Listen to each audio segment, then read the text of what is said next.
Regardless of any disagreements we may have, you chose to serve, and I want to extend our appreciation and gratitude. I want to thank you publicly for working with our Doctors Caucus during Operation Warp Speed and the time you spent with us and Dr. Collins. I also want to thank you for your willing cooperation with the Select Subcommittee. You have voluntarily sat for more than 14 hours of testimony and are appearing voluntarily today. This is more than we can say about other witnesses we have called, and we appreciate it. Dr. Fauci, we're here to investigate the COVID-19 pandemic and to explore lessons learned, positive or negative, and to better prepare for future pandemics. Simply put, America cannot move forward, though, without looking back. We must know what went right and what went wrong in order to best ingrain proficiencies and remedy deficiencies. In 15 months, the Select Subcommittee has sent more than 115 investigative letters, conducted 30 transcribed interviews, resulted in hundreds of hours of testimony, held, including today, 27 hearings or briefings, and reviewed more than 1.5 million pages of documents. We aren't here to throw the baby out with the bathwater. That's not the intent. We are following the facts, holding wrongdoers accountable, and planning for a better, more prepared future. Beginning early in 2020, you became the figurehead of public health. There were drinks named after you, you got bobbleheads made in your likeness, you were on the cover of Vogue, throughout the first pitch at a Washington Nationals game. Almost overnight, you became a celebrity and a household name, in addition to being a public health official. Americans from coast to coast and beyond listened to your words, and this is where I think we could have done better. And this goes to both sides of the aisle. We should have been more precise. We should have used words and phrases that are accurate and not misleading. And we should have been honest, especially about what we didn't know. Dr. Fauci, I'm not a virologist, but I am a physician, and like most physicians, we are constantly learning, which is why we do continuing medical education, and we always seek new information. We learn new things based on new data, and we want to give our patients the best possible care based on new findings and improvements in science. At a time when you were prompting the proximal origin paper, whose focus was to, quote, disprove the lab leak theory, end quote, I was in lockdown, researching with another physician in Ohio to try and understand the pathology, the affected physiology, and what treatments worked, and even how to diagnose COVID before we had specific COVID tests. My friend even made a phone call to an infectious disease doctor in China looking for help. As well, during that time, we discovered the Barrick-Shih 2015 article on creating a chimera using gain-of-function type technology. While policy decisions should have been based on scientific data, some frankly were not. The burdensome 6-foot social distancing rule did not have sufficient scientific report. In your words, it just sort of appeared. Distancing made sense, but the 6 feet was arbitrary. Even Dr. Collins said he still hasn't seen any empirical evidence to support the 6-foot rule. A rule that shut down schools and businesses, a rule that will have negative ramifications for decades.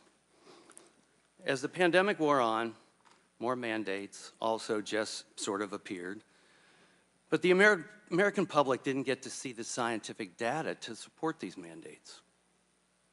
Americans were aggressively bullied, shamed, and silenced for merely questioning or debating issues such as social distancing, masks, vaccines, or the origins of COVID. Many Americans were willing to comply with the 15 days to slow the spread and understood the necessity of banning travel from certain countries in an attempt to slow down the virus. But many Americans became very frustrated when components of those 15 days stretched into years. And it should not have been the case that Americans were forced to comply with oppressive mandates when those who chose to illegally cross our southern border were not. Or when Governor Newsom or Governor Whitmer were throwing parties at nice restaurants. Not a good look. Americans do not hate science, but Americans know hypocrisy when they see it. Dr. Fauci, under your leadership, the United States health agencies adopted specific policy aims as a single dogmatic truth, without the benefit of debate, out of a desire for a single narrative. Dr. Fauci, you once said, if you disagree with me, you disagree with science. Science doesn't belong to any one person. I was never taught that science turns a blind eye to hypotheses. They serve to be proven or disproven, and done so with irrefutable facts, if able. It was interesting that you chose not to pursue an aggressive and transparent scientific investigation of both natural spillover and lab leak. We have been investigating both hypotheses. You testified before the Select Subcommittee in your transcribed interview that the lab leak theory was not a conspiracy theory. You embraced the proximal origin letter. It wasn't necessarily a full peer-reviewed research paper, but you embraced proximal origin letter and you shared it with the public from the White House lawn. You stated during your transcribed interview that you did not review published articles that considered a potential lab leak of COVID-19. This is especially concerning if the works in question were conducted at a more risky and less safe BSL-2 lab.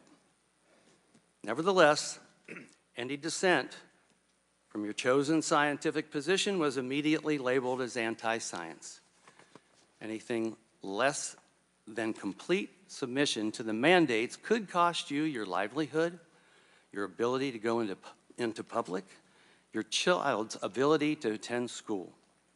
Families were thrown off planes and shamed when their 2-year-olds struggled to wear a mask.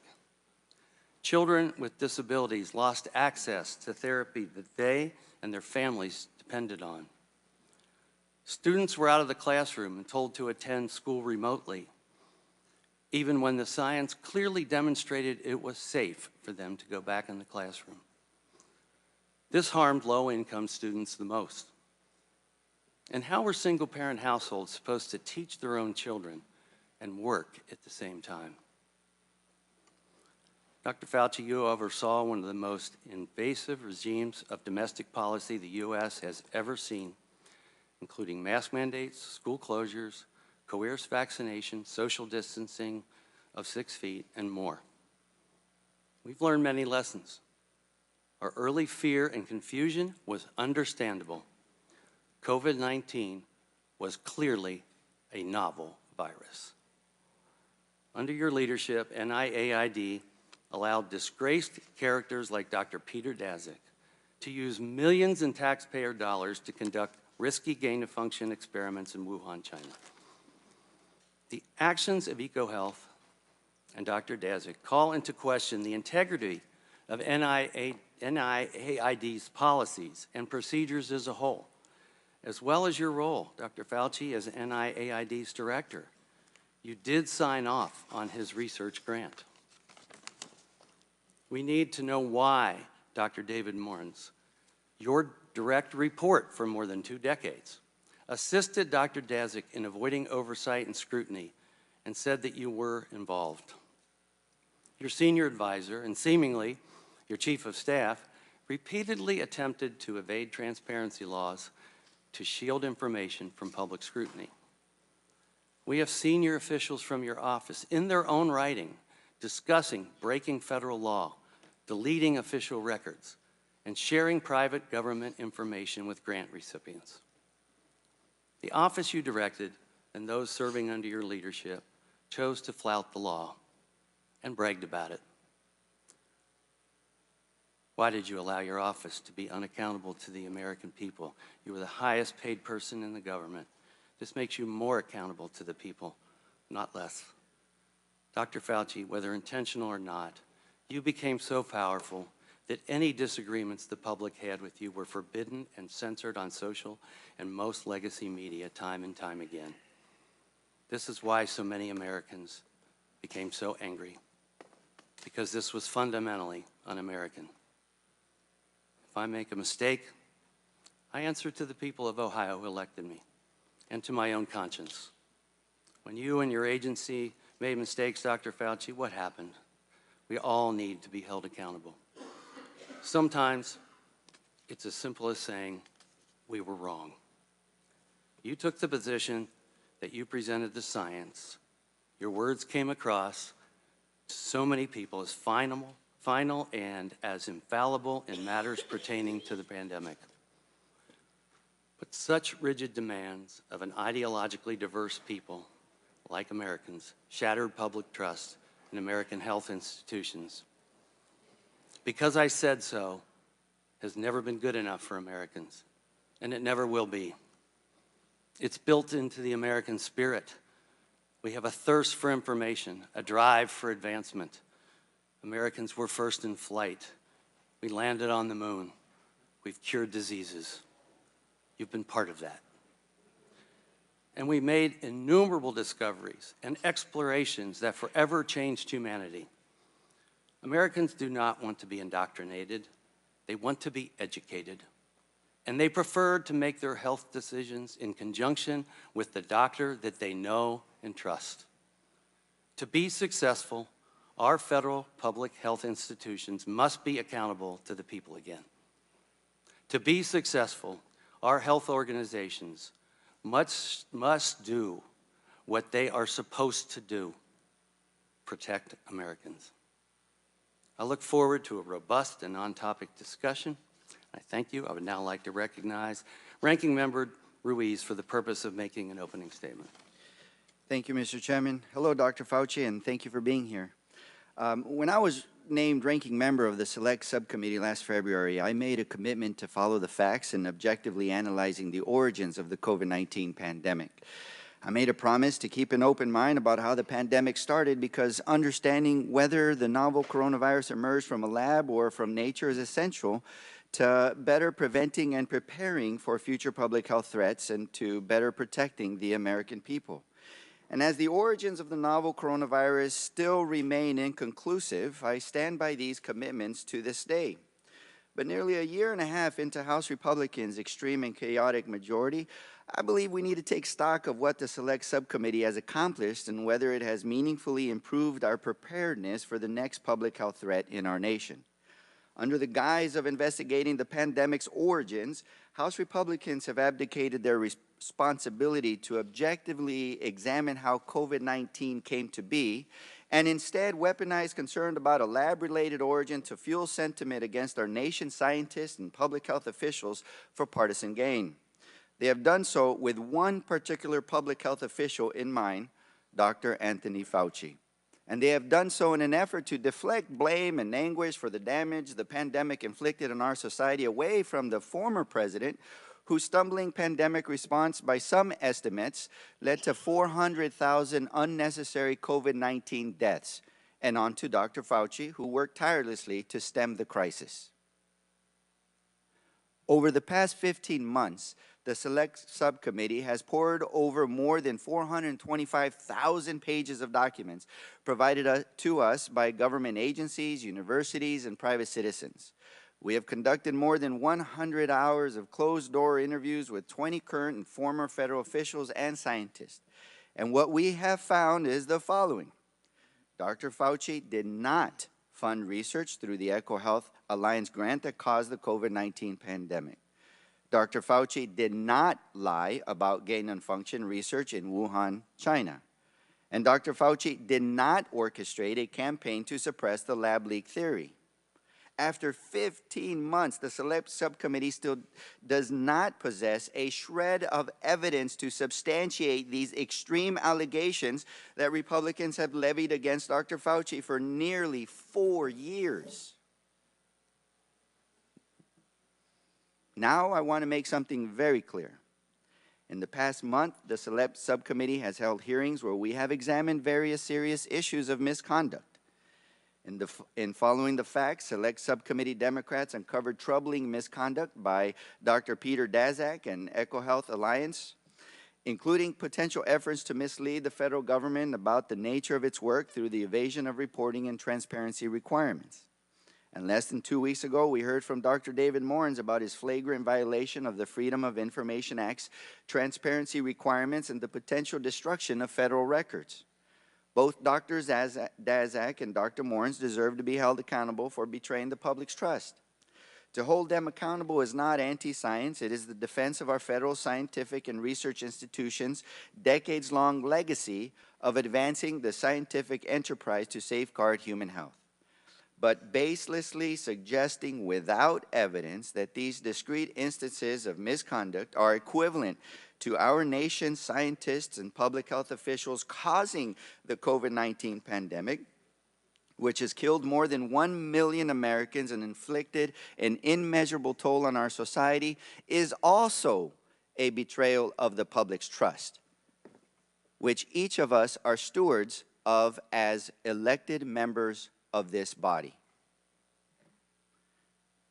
Today's hearing comes at a pivotal moment for our nation's public health. With the darkest days of the COVID-19 pandemic behind us, thanks to the Biden administration's leadership, we are now faced with a crisis of declining confidence in the very science and public health interventions that lifted our society from one of the most challenging periods in our nation's history. And as we look to the future, we find ourselves at a fork in the road. We can go down the path of fueling mistrust in the interventions that saved us, like vaccines, masking, and social distancing, and the public health officials like Dr. Fauci, who worked tirelessly and with extremely limited and evolving information about a novel virus to save lives during one of the greatest crises of our time. Or we can work constructively on the forward-looking policies and solutions that we know are necessary to prevent and better prepare us for the public health threats that are yet to come. Since my first day as ranking member, I set out to take the latter path, the path of putting people over politics and prioritizing solutions to better prepare us for the next pandemic. And it has been my hope that Republicans would join Democrats in the forward-looking work that will better protect our constituents. Strengthening oversight of potentially risky research domestically and abroad is an essential part of this conversation, and so is closing pathways for zoonotic transfers of viruses in nature and investing in our public health infrastructure to ensure that when future viruses arrive, we are ready. When Democrats were in the majority, we made important strides in these objectives by passing the Consolidated Appropriations Act of 2023, which strengthened the protections against undue influence in our biomedical research, improved training and transparency for the handling of select agents, paved the way for the interagency collaboration to fortify zoonotic disease prevention, invested in our infectious disease workforce, and enhanced our supply chain preparedness and ability to rapidly develop and deploy medical countermeasures. And ahead of today's hearing, more than 90 health and medical organizations, including the American Public Health Association, the American College of Physicians, the American Academy of Family Physicians, the Infectious Disease Society of America, the Association of State and Territorial Health Officials, and the National Association of County and City Health Officials wrote to the Select Subcommittee urging us to, quote, stand against efforts to weaken the ability of the nation's public health agencies to protect the nation's health, and to take additional action to fortify our nation's public health workforce and infrastructure. I seek unanimous consent to enter this letter into the hearing record. Without objection. As we sit here today, I have not lost hope that in the remaining months of the Select Subcommittee, we can work together to build on this legacy and make objectively examining the origins of the novel coronavirus a part of this forward-looking work. I stand by my commitments I mentioned earlier to take a serious, balanced look at all possibilities for the origins of COVID-19 pandemic. And I stand ready to work with every member of this Select Subcommittee on this critically important mission so that we can save future lives. And I believe I still have some time left. So at that, I'd like to recognize Mr. Raskin with the remaining time. Thank you, Dr. Ruiz. Public health is a matter of urgent and comprehensive public concern. Under Donald Trump, when the COVID-19 pandemic began and spun out of control, we came close to becoming a failed state, which the political scientists define as a state that cannot deliver the basic goods of existence to its people. According to Dr. Deborah Birx, Donald Trump's own COVID-19 advisor, America unnecessarily lost hundreds of thousands of people because of the recklessness and indifference of Donald Trump and his administration. Now the people who brought you the political big lie, claiming absurdly that Trump won the 2020 election, which he lost by more than 7 million votes, now bring you the medical big lie, making the outlandish claim that Dr. Fauci was responsible for causing COVID-19. Using the Select Subcommittee as a platform for this disinformation, House Republicans now find themselves in the familiar position where their own investigation debunks their runaway political rhetoric. Just like the broader committee's impeachment drive proved only that there were no presidential crimes, much less high crimes and misdemeanors attributable to Joe Biden, the investigation of Dr. Fauci shows he is an honorable public servant who has devoted his entire career to the public health and the public interest, and he is not a comic book supervillain. He did not fund research to create the COVID-19 pandemic. He did not lie to Congress about gain-of-function research in Wuhan. And he did not organize a lab leak suppression campaign. Today, Dr. Fauci's testimony, along with the thousands of pages of documents and dozens of closed-door testimony provided to House Republicans as part of the COVID origins investigation, will dispel these hysterical claims and reveal that the people bowing down to a twice-impeached, convicted felon who told Americans to inject themselves with bleach now want you to believe not only a big political lie, but a big medical lie, too. I hope that this committee will be able to correct all of the propaganda and disinformation today, and we will be able to actually return to what the good ranking member has said, which is an authentic investigation of the origins of the pandemic. And I will yield back to the gentleman. And I yield back. I now recognize Mr. Griffith for a 3-minute statement. Good morning. I want to again thank the leadership of this committee for including the Energy and Commerce Committee in this hearing. Dr. Fauci, the recent revelations that Dr. Morenz, a senior advisor, and your Chief of Staff, Greg Folkers, routinely evaded federal records laws, including the Freedom of Information Act, or FOIA, and those were a shock. That was a shock. I've been doing oversight now for over 14 years, or right at 14 years, and the scale of the effort to evade FOIA by some at the National Institute of Allergy and Infectious Diseases, or NIAID, has surprised even me. These men were among your most senior and trusted staff at an agency you led for nearly 40 years. They worked for you for decades. Your calendars show that you met with them multiple times a week during the pandemic. You co-authored dozens of papers with Dr. Morenz. He directly implicates you. Even the head of the NIAID FOIA office was apparently in on some of this conspiracy. And I know my colleagues on the other side love to say we're always talking conspiracy, but when the facts lead you there, whether you knew about it or not, when the facts lead you that your agency was involved in some form of a conspiracy related to COVID origins, we have to follow those facts.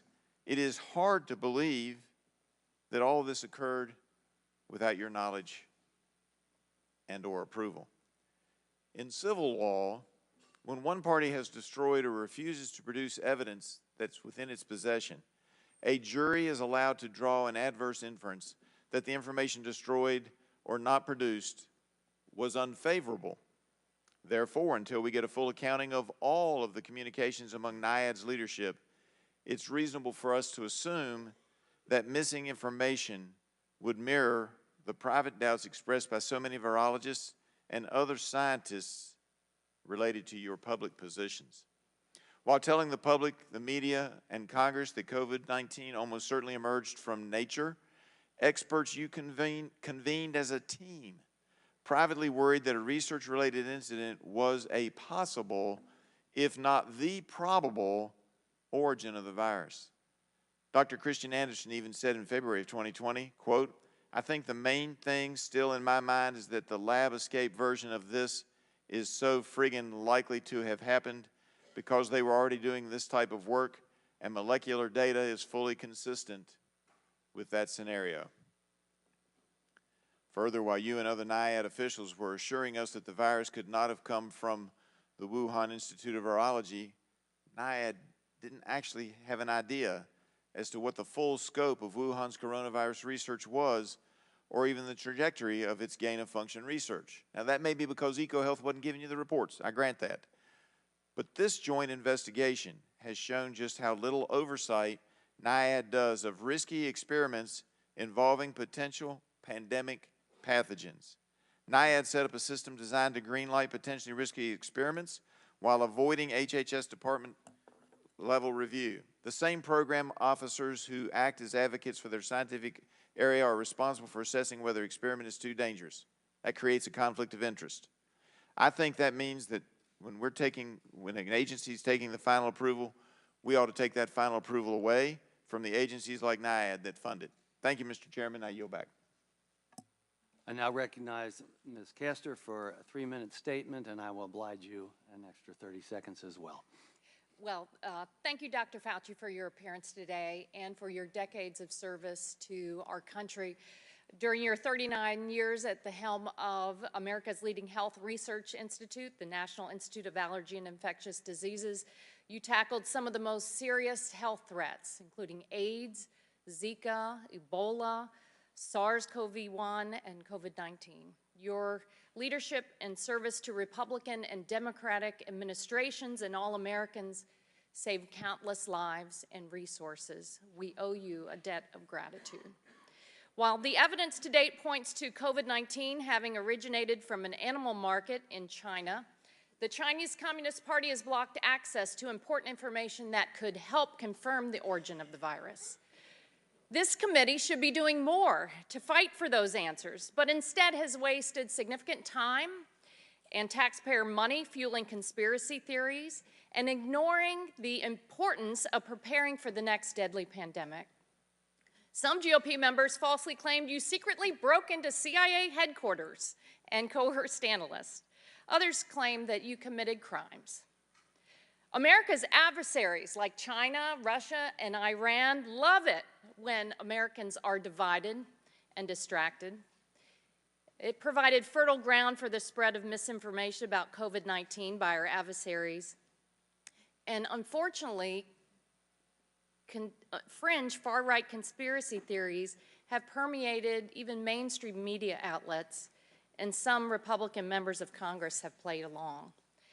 I regret that many of the conspiracies have smeared you, Dr. Fauci, as you and our top scientists did everything to keep Americans safe during the deadly days of COVID-19.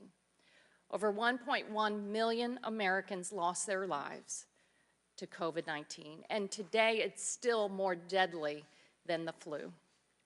As we learned from Zika and Ebola, the ways viruses are transmitted are not obvious at first, and the development of treatments and vaccines takes time. What you and your team did to speed the development of the safe and effective COVID-19 vaccine was remarkable. That fast timeline was only possible due to years of federal investment in the National Institute of Health and support for medical research in the United States. So one of the lessons learned from the pandemic is the need to continue to invest in medical health research in the U.S. for cancer, for heart disease, for diabetes, but also to prepare for the next pandemic. We must learn from the past so that we can keep Americans safe. That's why Democrats have worked hard to update America's pandemic preparedness law, the Pandemic and All Hazards Preparedness Act, to shore up public health and make us more prepared to tackle the next pandemic threat. It's not too late for Republicans to join us and turn the least productive Congress in modern history into one where we are all focused on solutions for the American people to make our country safer and stronger. Democrats were able to prevent harmful rollbacks in medical research last year, and I urge my GOP colleagues to join us and move away from threatening and undermining American medical research at every turn. Public health threats are constantly emerging. In the past month alone, we have been tracking new strains and variants of H5N1, Mpox, and SARS-CoV-2.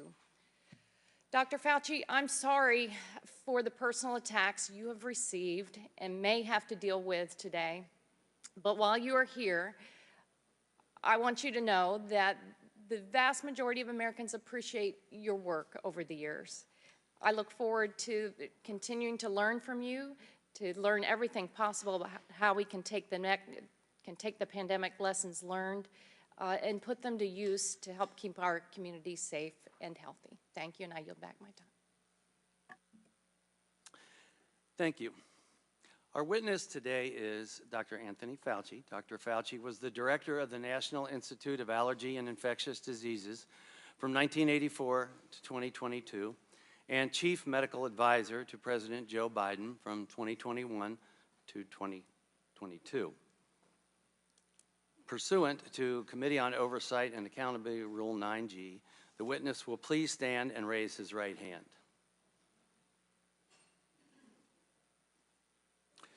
Do you solemnly swear or affirm that the testimony that you are about to give is the truth, the whole truth, and nothing but the truth, so help you God? Thank you. Let the record show that the witness answered in the affirmative. The Select Subcommittee certainly appreciates you for being here today, and we look forward to your testimony. Let me remind the witness that we have read your written statement, and it will appear in full in the hearing record. As requested, please limit your oral statement to 6 minutes. As a reminder, please press the button on the microphone in front of you so that it is on and the members can hear you. When you begin to speak, the light in front of you will turn green. After 5 minutes, the light will turn yellow, and when the red light comes on, your 6 minutes has expired, and we would ask that you please wrap up. I now recognize Dr. Fauci to give an opening statement. Mr. Chairman, Ranking Member Ruiz, members of the subcommittee, thank you for this opportunity to testify. Prior to my retirement from federal service in December 2022, I had been at the NIH for 54 years and director of NIAID for more than 38 years. In those posts, I was deeply involved in the scientific and public health response to several infectious diseases outbreaks, including HIV/AIDS, pandemic flu, Ebola, and Zika. And so, under my leadership, we were well positioned to respond to COVID-19. For at least 2 decades prior to the COVID outbreak, we at NIAID had invested billions of dollars in research on mRNA technology and immunogen design, both of which led to the swift development of COVID vaccines. Less than 11 months after the identification of this new virus, safe and highly effective vaccines were widely available, an unprecedented accomplishment in the history of vaccinology that saved tens of millions of lives worldwide. I will now use my remaining time to directly address certain issues that have been seriously distorted concerning me. The first issue concerns my actions regarding the possibility that SARS-CoV-2 might have resulted from a lab leak.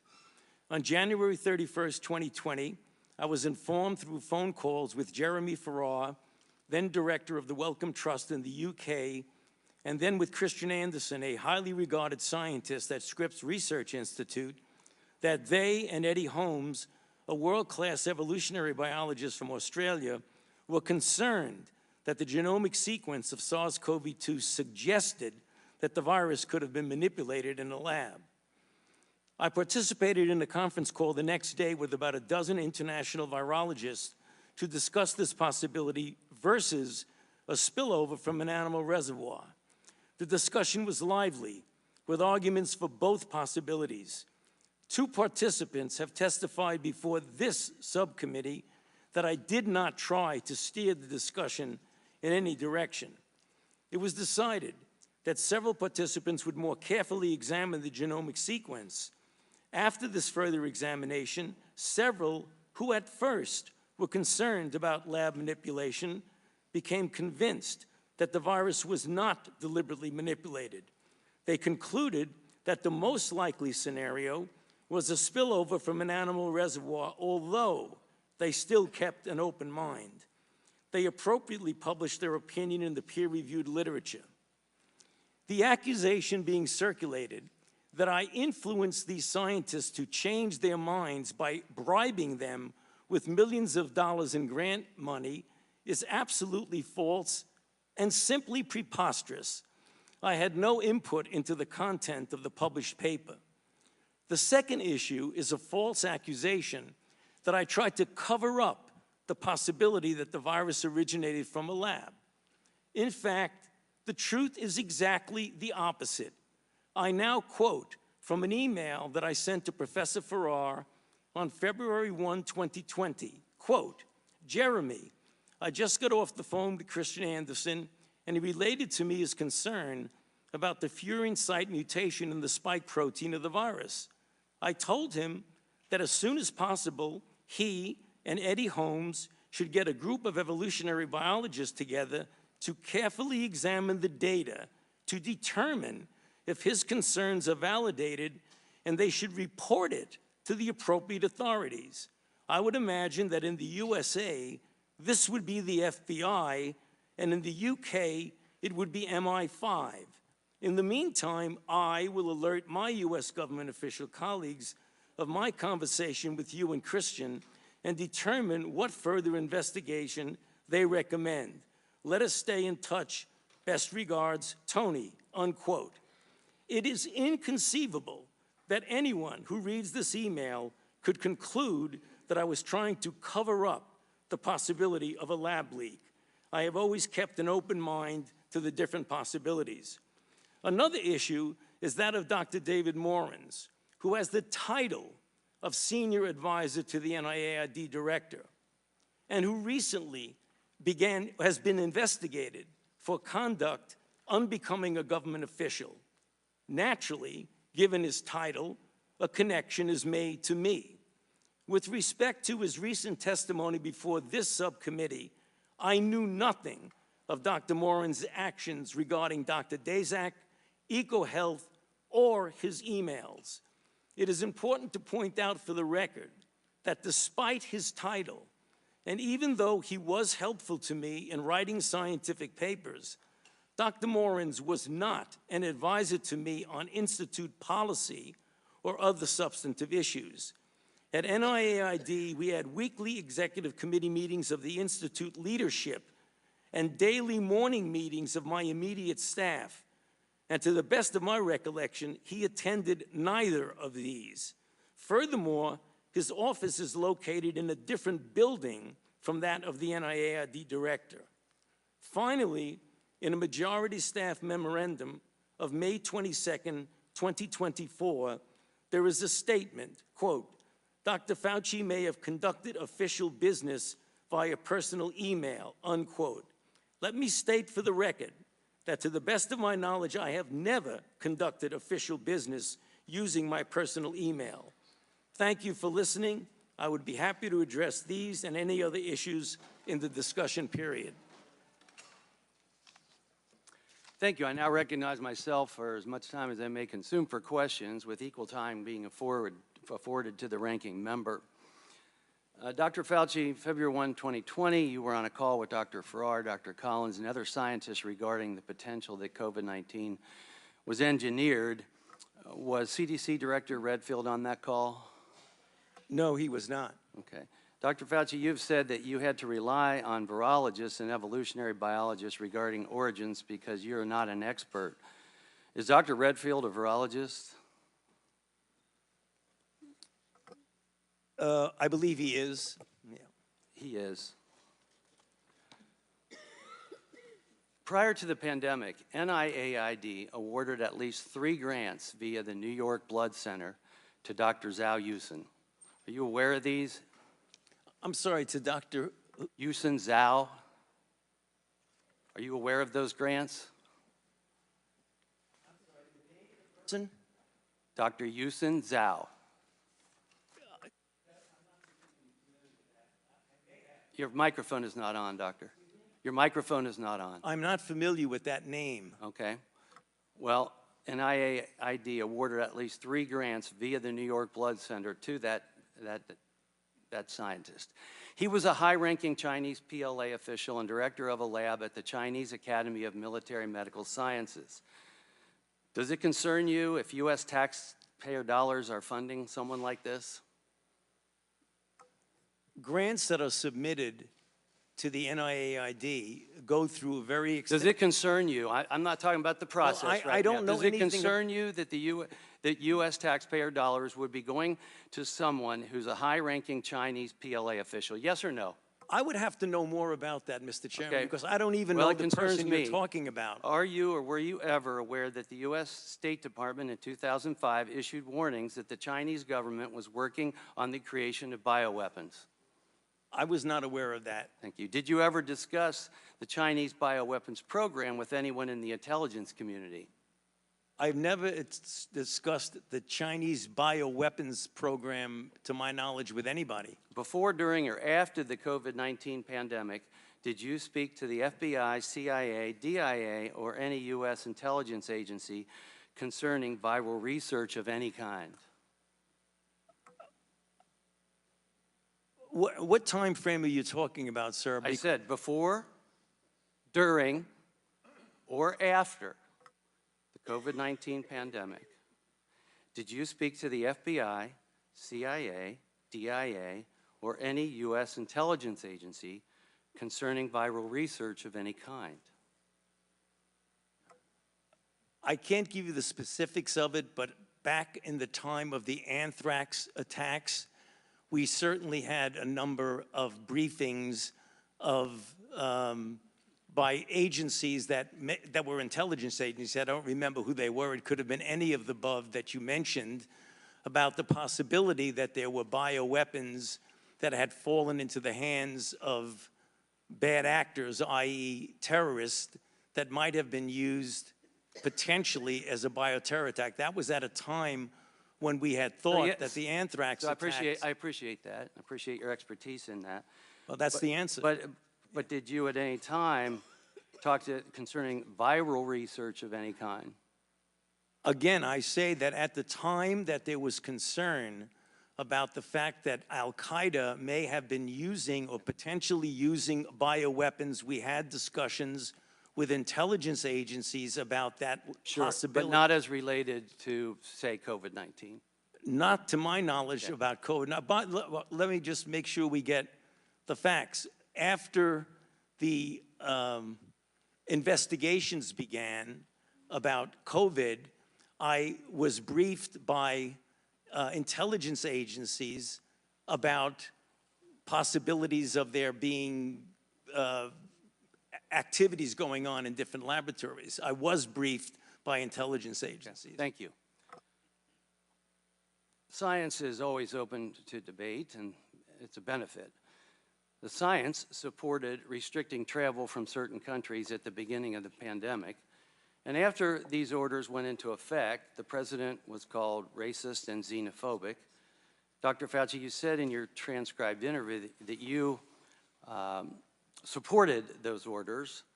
Dr. Fauci, were those orders racist and xenophobic? No, they were not. Thank you. The vaccine saved millions of lives, and I want to thank you for your support and engagement on that. However, despite statements to the contrary, it did not stop transmission of the virus. Did the COVID vaccine stop transmission of the virus? That is a complicated issue because in the beginning, the first iteration of the vaccines did have an effect, not 100%, not a high effect. They did prevent infection and subsequently, obviously, transmission. However, it's important to point out something that we did not know early on that became evident as the months went by, is that the durability of protection against infection and hence transmission was relatively limited, whereas the duration of protection against severe disease, hospitalization, and deaths was more prolonged. We did not know that in the beginning. In the beginning, it was felt that, in fact, it did prevent infection and thus transmission, but that was proven as time went by to not be a durable effect. Yeah, definitely had a positive effect for many people, especially those that were vulnerable. But we knew from the trials that people that got vaccinated still were subject to getting COVID. So was the COVID vaccine 100% effective? I don't believe any vaccine is 100% effective. I now recognize the ranking member, Dr. Reeves from California, for 5 minutes of questions. Thank you. Over the past year and a half, my colleagues on the other side of the aisle have relentlessly vilified Dr. Fauci under the guise of investigating the origins of the COVID-19 pandemic. But after reviewing nearly 500,000 pages of documents, conducting 20 closed-door interviews, and receiving testimony from nearly a dozen witnesses brought before this Select Subcommittee for public hearings, they have come up empty-handed for evidence of their extreme allegations that Dr. Fauci lied about gain-of-function research at the Wuhan Institute of Virology and caused the COVID-19 pandemic. So I'd like to address both of the Republican claims in turn. Throughout the majority's investigation, the Select Subcommittee has heard 3 definitions for gain-of-function research. Of the 3, Republicans have relied heavily on an overly broad definition that has no regulatory significance. Let me repeat that. No regulatory significance. In fact, their definition is so broad that it would include the manufacture of flu vaccines as gain of function. Because it is so broad, the National Institute of Health does not use that definition when assessing whether proposed research is or is not, quote unquote, gain of function research. For those assessments, NIH has instead appropriately used the definitions provided in regulations.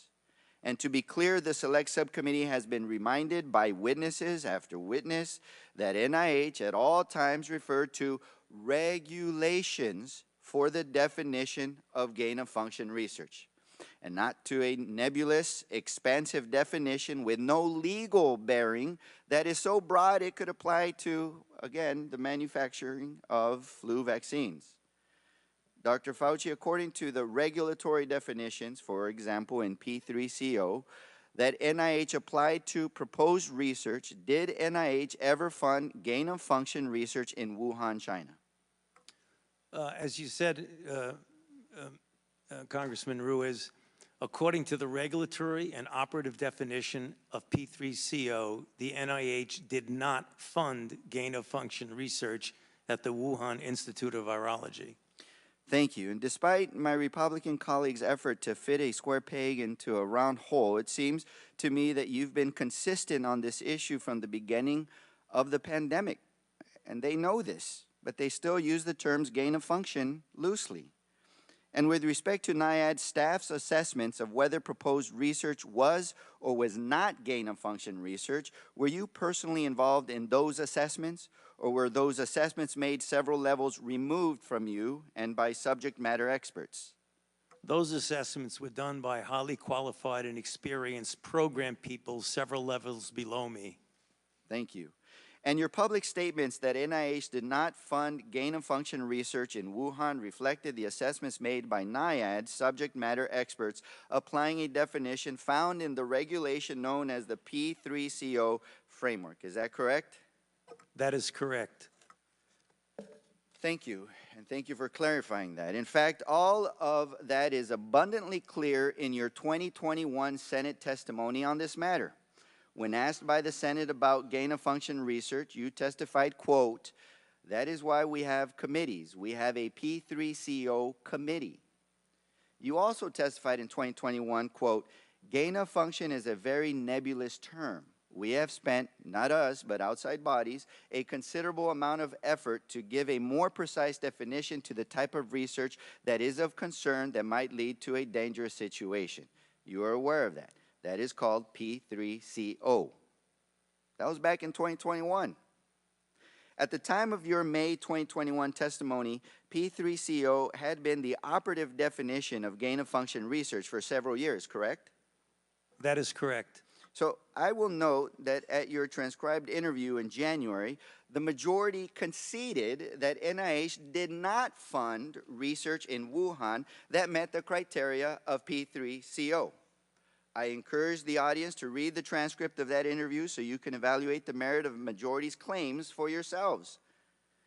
So now if we could quickly turn to the irresponsible and false accusation that you created SARS-CoV-2, the virus responsible for the COVID-19 pandemic.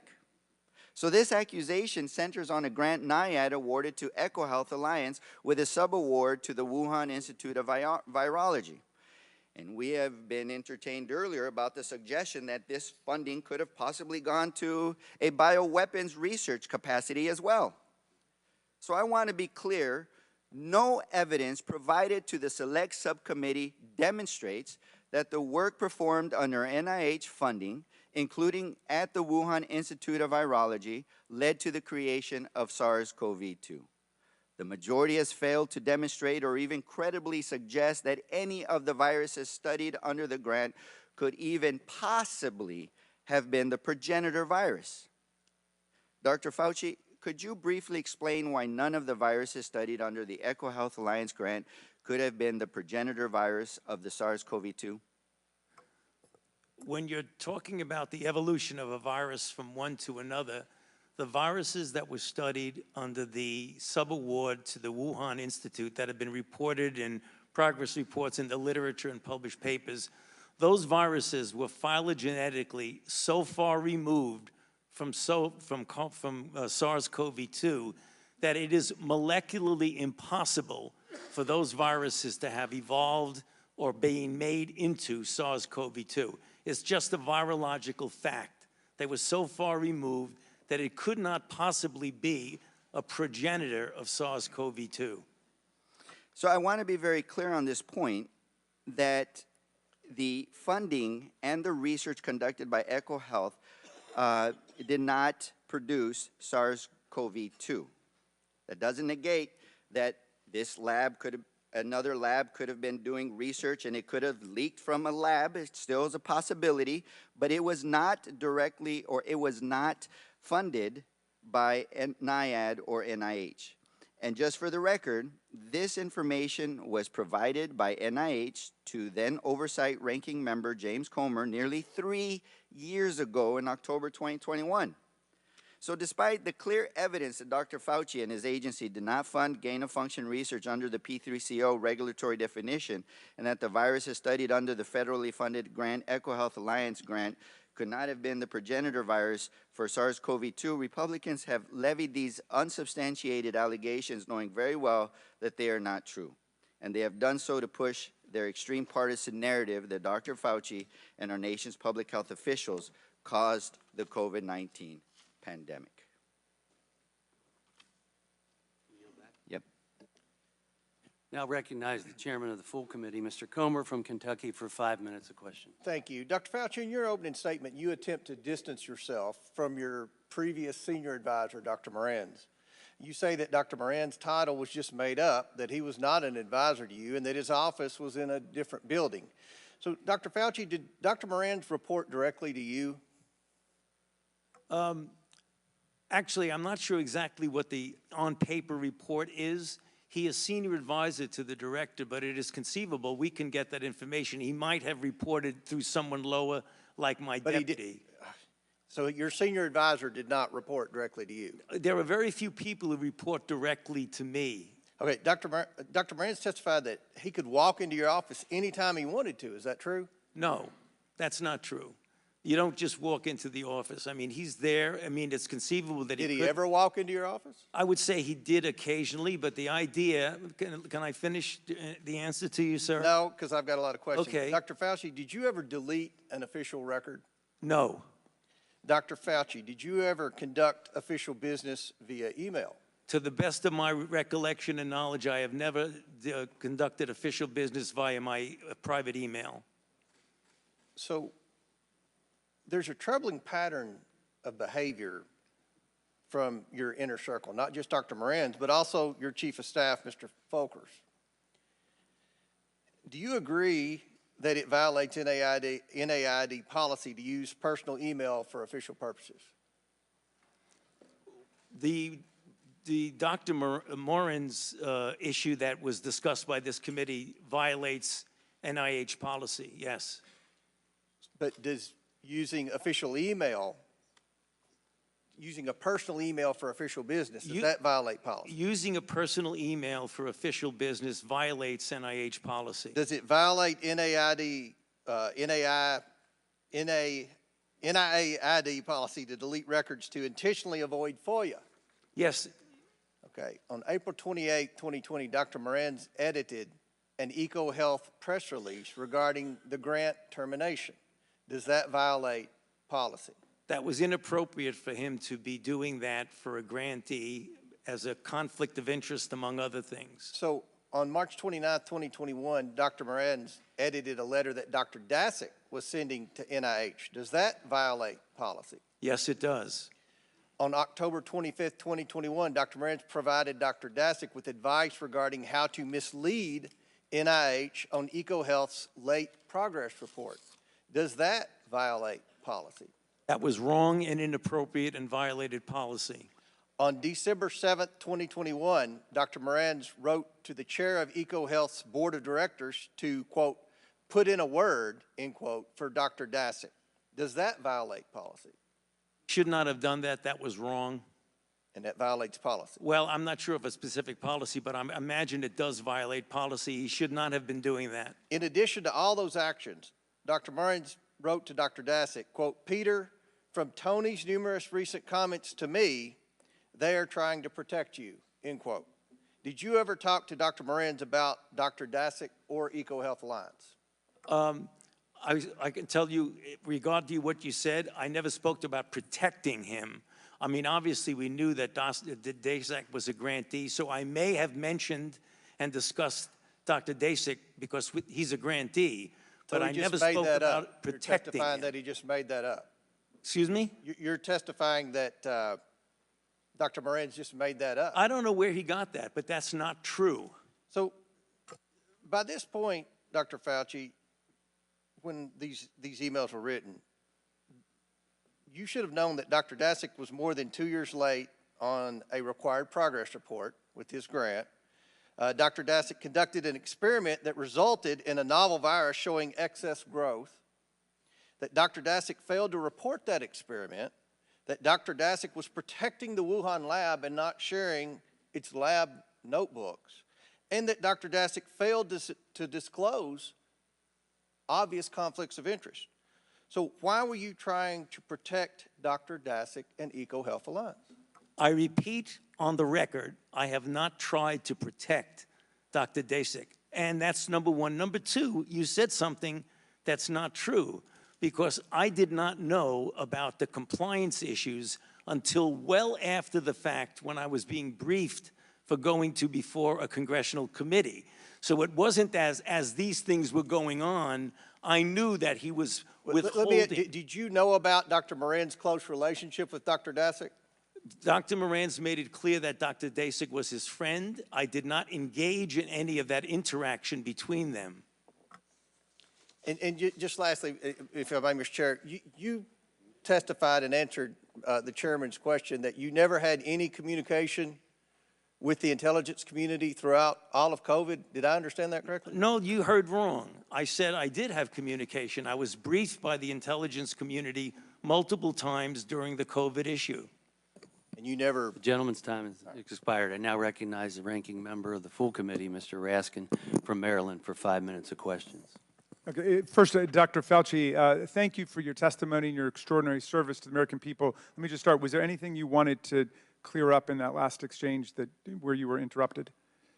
No, I think I made it clear. I mean, they were talking about my knowing about a lack of compliance. That became clear, Congressman Raskin, well after the fact. It isn't as if they were not complying and I was not monitoring their non-compliance. I didn't know about it until it was a done deal. Gotcha. You've been a scientist and a scientific administrator for 54 years. Is that right? More than a half century? And Correct. You were director of the National Institute of Allergies and Infectious Diseases for more than 3 decades. Is that right? 38 plus years. 38 years, okay. And I assume that you've never been accused of trying to start a disease before. Is that right? That is correct. You have devoted your life to fighting infectious diseases for the American people. Is that right? That is correct. I want to go back to this email that you cited in your opening, because I think it goes right to the heart of this campaign of character assassination against you. The claim was essentially that you tried to cover up the possibility of there having been a laboratory leak, which of course is perfectly possible, and if this committee were doing its job, we could actually be working to advance the investigation of that. But they would rather assert that you tried to cover up this possibility. Here's the email that you sent on February 1st at 12:38 a.m. To Christian Anderson, with a copy to Christian Anderson, but you sent it to Professor Jeremy Farrar. Jeremy, I just got off the phone with Christian Anderson, and he related to me his concern about the furin site mutation in the spike protein of the currently circulating 2019 nCoV. I told him that as soon as possible, he and Eddie Holmes should get a group of evolutionary biologists together to carefully examine the data to determine if his concerns are validated. He should do this very quickly. And if everyone agrees with this concern, they should report it to the appropriate authorities. I would imagine that in the USA, this would be the FBI. And in the UK, it would be MI5. It would be important to quickly get confirmation of the cause of his concern by experts in the field of coronaviruses and evolutionary biology. In the meantime, I will alert my US government official colleagues of my conversation with you and Christian and determine what further investigation they recommend. Let us stay in touch. Best regards, Tony. Was this the email where you were putatively trying to cover up the possibility of a lab leak?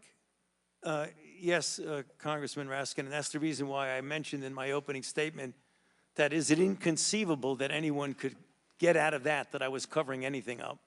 Would you have any reason to cover up any new scientific evidence relating to the origins of the COVID-19 virus? Absolutely not, and that's the reason why it was important to get people together to discuss this in a transparent way.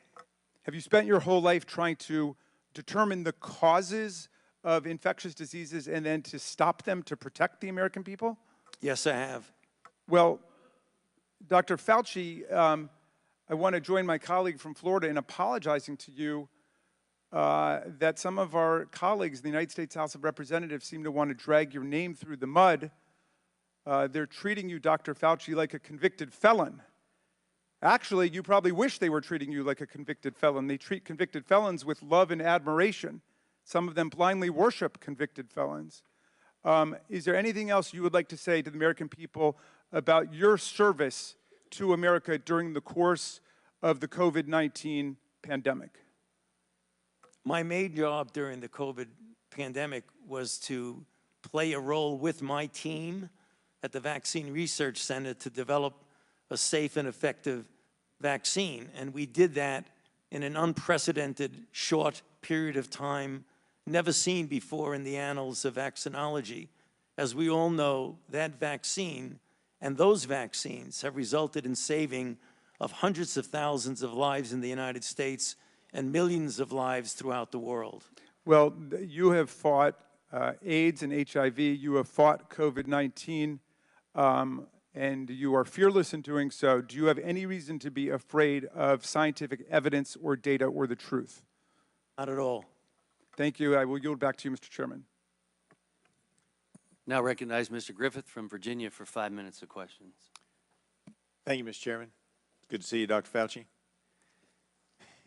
So take a deep breath, because my questions change sometimes based on things that happen in the hearing. And I want you to follow the bouncing ball with me. And there's no gotcha at the end of this. I'm just trying to figure this out.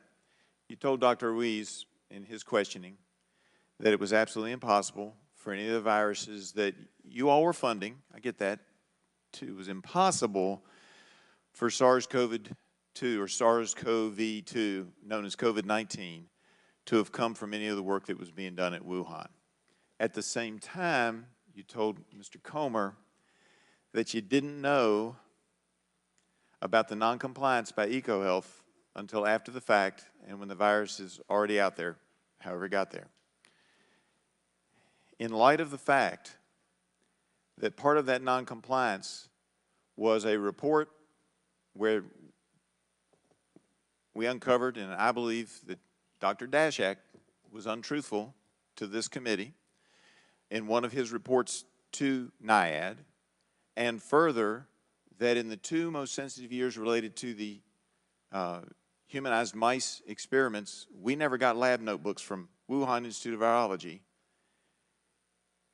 Can you understand, following the bouncing ball, why some of us doubt that, not that you had some hand in it or that you knew about it, but that doubt that you can state with certainty that it was impossible because they might have been doing stuff you didn't know about? Isn't that true?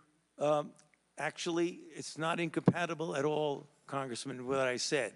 The viruses that were studied, whether you did or did not give a 5-year report on time, were still the viruses that phylogenetically would be impossible to be the precursor of SARS-CoV-2. So it was completely compatible with the statement that I made to Dr. Ruiz. Is that accurate as well, knowing that they had worked on adding a furin cleavage site to MERS? But, sir, there's a difference between the viruses that were funded by the NIH subaward versus anything else anybody else in China might be doing. Excellent. We were talking about, did the NIH... You were talking about what you funded. What we funded, and All right. that's the point. And that goes to my next question, because I thought you might go there, and I appreciate that. Right. Because in an off-the-record member-level briefing in February of 2022, I asked about the likelihood and nature of a SARS-related coronavirus to have a furin cleavage site, particularly since it takes the 12 nucleotide change in there to make it as viral as this was going on. And at the time, you said to me pretty much what you just said, and I want you to just confirm it for the record. Well, that wasn't us. If that was being done, it wasn't us. Yeah. And you confirmed that for the record, yes? No, it wasn't you. It wasn't what you were funding. What I'm saying is that I cannot account, nor can anyone account, for other things that might be going on in China, which is the reason why I have always said, and will say now, I keep an open mind as to what the origin is.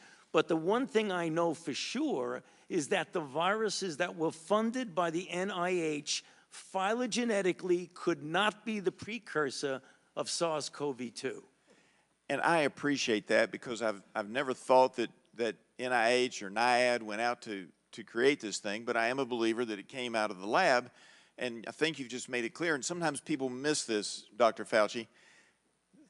One side says one thing, one side says the other, and the actual fact may be that at some time working on that, maybe they used some of our money to get started, maybe they didn't. But a group of scientists getting together might very well, at Wuhan, have said, hey, let's see what happens if we go over here and do this. Not that NIH funded it, but they on their own went off and did something. Isn't that accurate? Isn't that possible? Well, I actually would want to say that one thing we should put out on the table, that you were talking about a $120,000 a year grant in a $6 billion budget. So, I mean, if they were going to do something on the side, they have plenty of other money to do it. They wouldn't necessarily have to use a $120,000 NIH grant to do it. And I appreciate that, because it means something could happen. I'm glad you kept an open mind. I would ask this one final thing, though. Do you think they could have done it without the humanized mice that we gave them? Yeah, could have done what, sir? Could they have done any other research with the humanized mice that we gave them? Would they be successful? China didn't have the humanized mice before we gave them to Wuhan. Isn't it accurate that they might have been able to do extra stuff with our mice?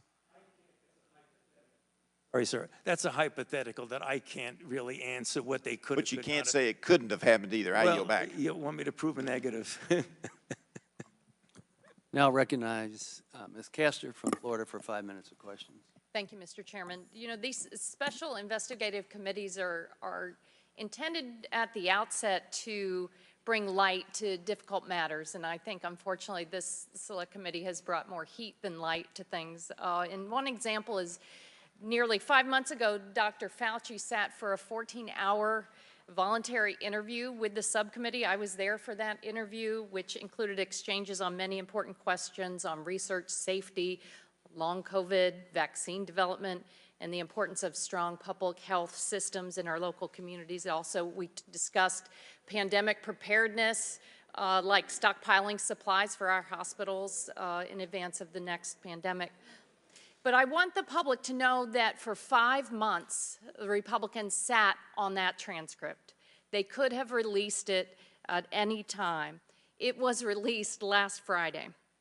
If the public had seen it 5 months ago, they would know that the Republicans failed to find a shred of evidence of their far-fetched conspiracy linking Dr. Fauci to a cover-up of the origins of the pandemic.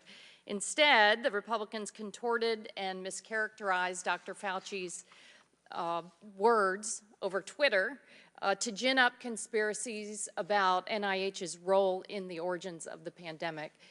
In the lead up to this hearing, parts of that interview have again been cherry-picked and distorted in press releases and tweets. So, Dr. Fauci, I want to make sure that you have an opportunity to publicly clear anything up. Does anything come top of mind right off the bat in how they cherry-picked parts of your 14-hour transcript? I don't want to be casting stones at the distortions of what was said in that, but, you know, there are a couple of things that come to mind. You know, one I'm sure is going to come up later is the issue of the 6-foot distance, and I made the statement that it just appeared, and that got taken at like, I don't know what's going on, it just appeared. It actually came from the CDC. The CDC was responsible for those kinds of guidelines for schools, not me. So when I said that it just appeared, it appeared. Was there any science behind it? What I meant by no science behind it is that there wasn't a controlled trial that said compare 6 foot with 3 feet with 10 feet. So there wasn't that scientific evaluation of it. What I believe the CDC used for their reason to say 6 feet is that studies years ago showed that when you're dealing with droplets, which at the time that the CDC made that recommendation, it was felt that the transmission was primarily through droplet, not aerosol, which is incorrect because we know now aerosol does play a role. That's the reason why they did it. It had little to do with me since I didn't make the recommendation, and my saying there was no science behind it means there was no clinical trial that proved that. That's just one of the things that got a little distorted in the response to that. And I've learned and watched you over the years. I have to go back to the Zika outbreak where we didn't know how exactly it was being transmitted, and at one point we weren't aware that some of it was sexually transmitted.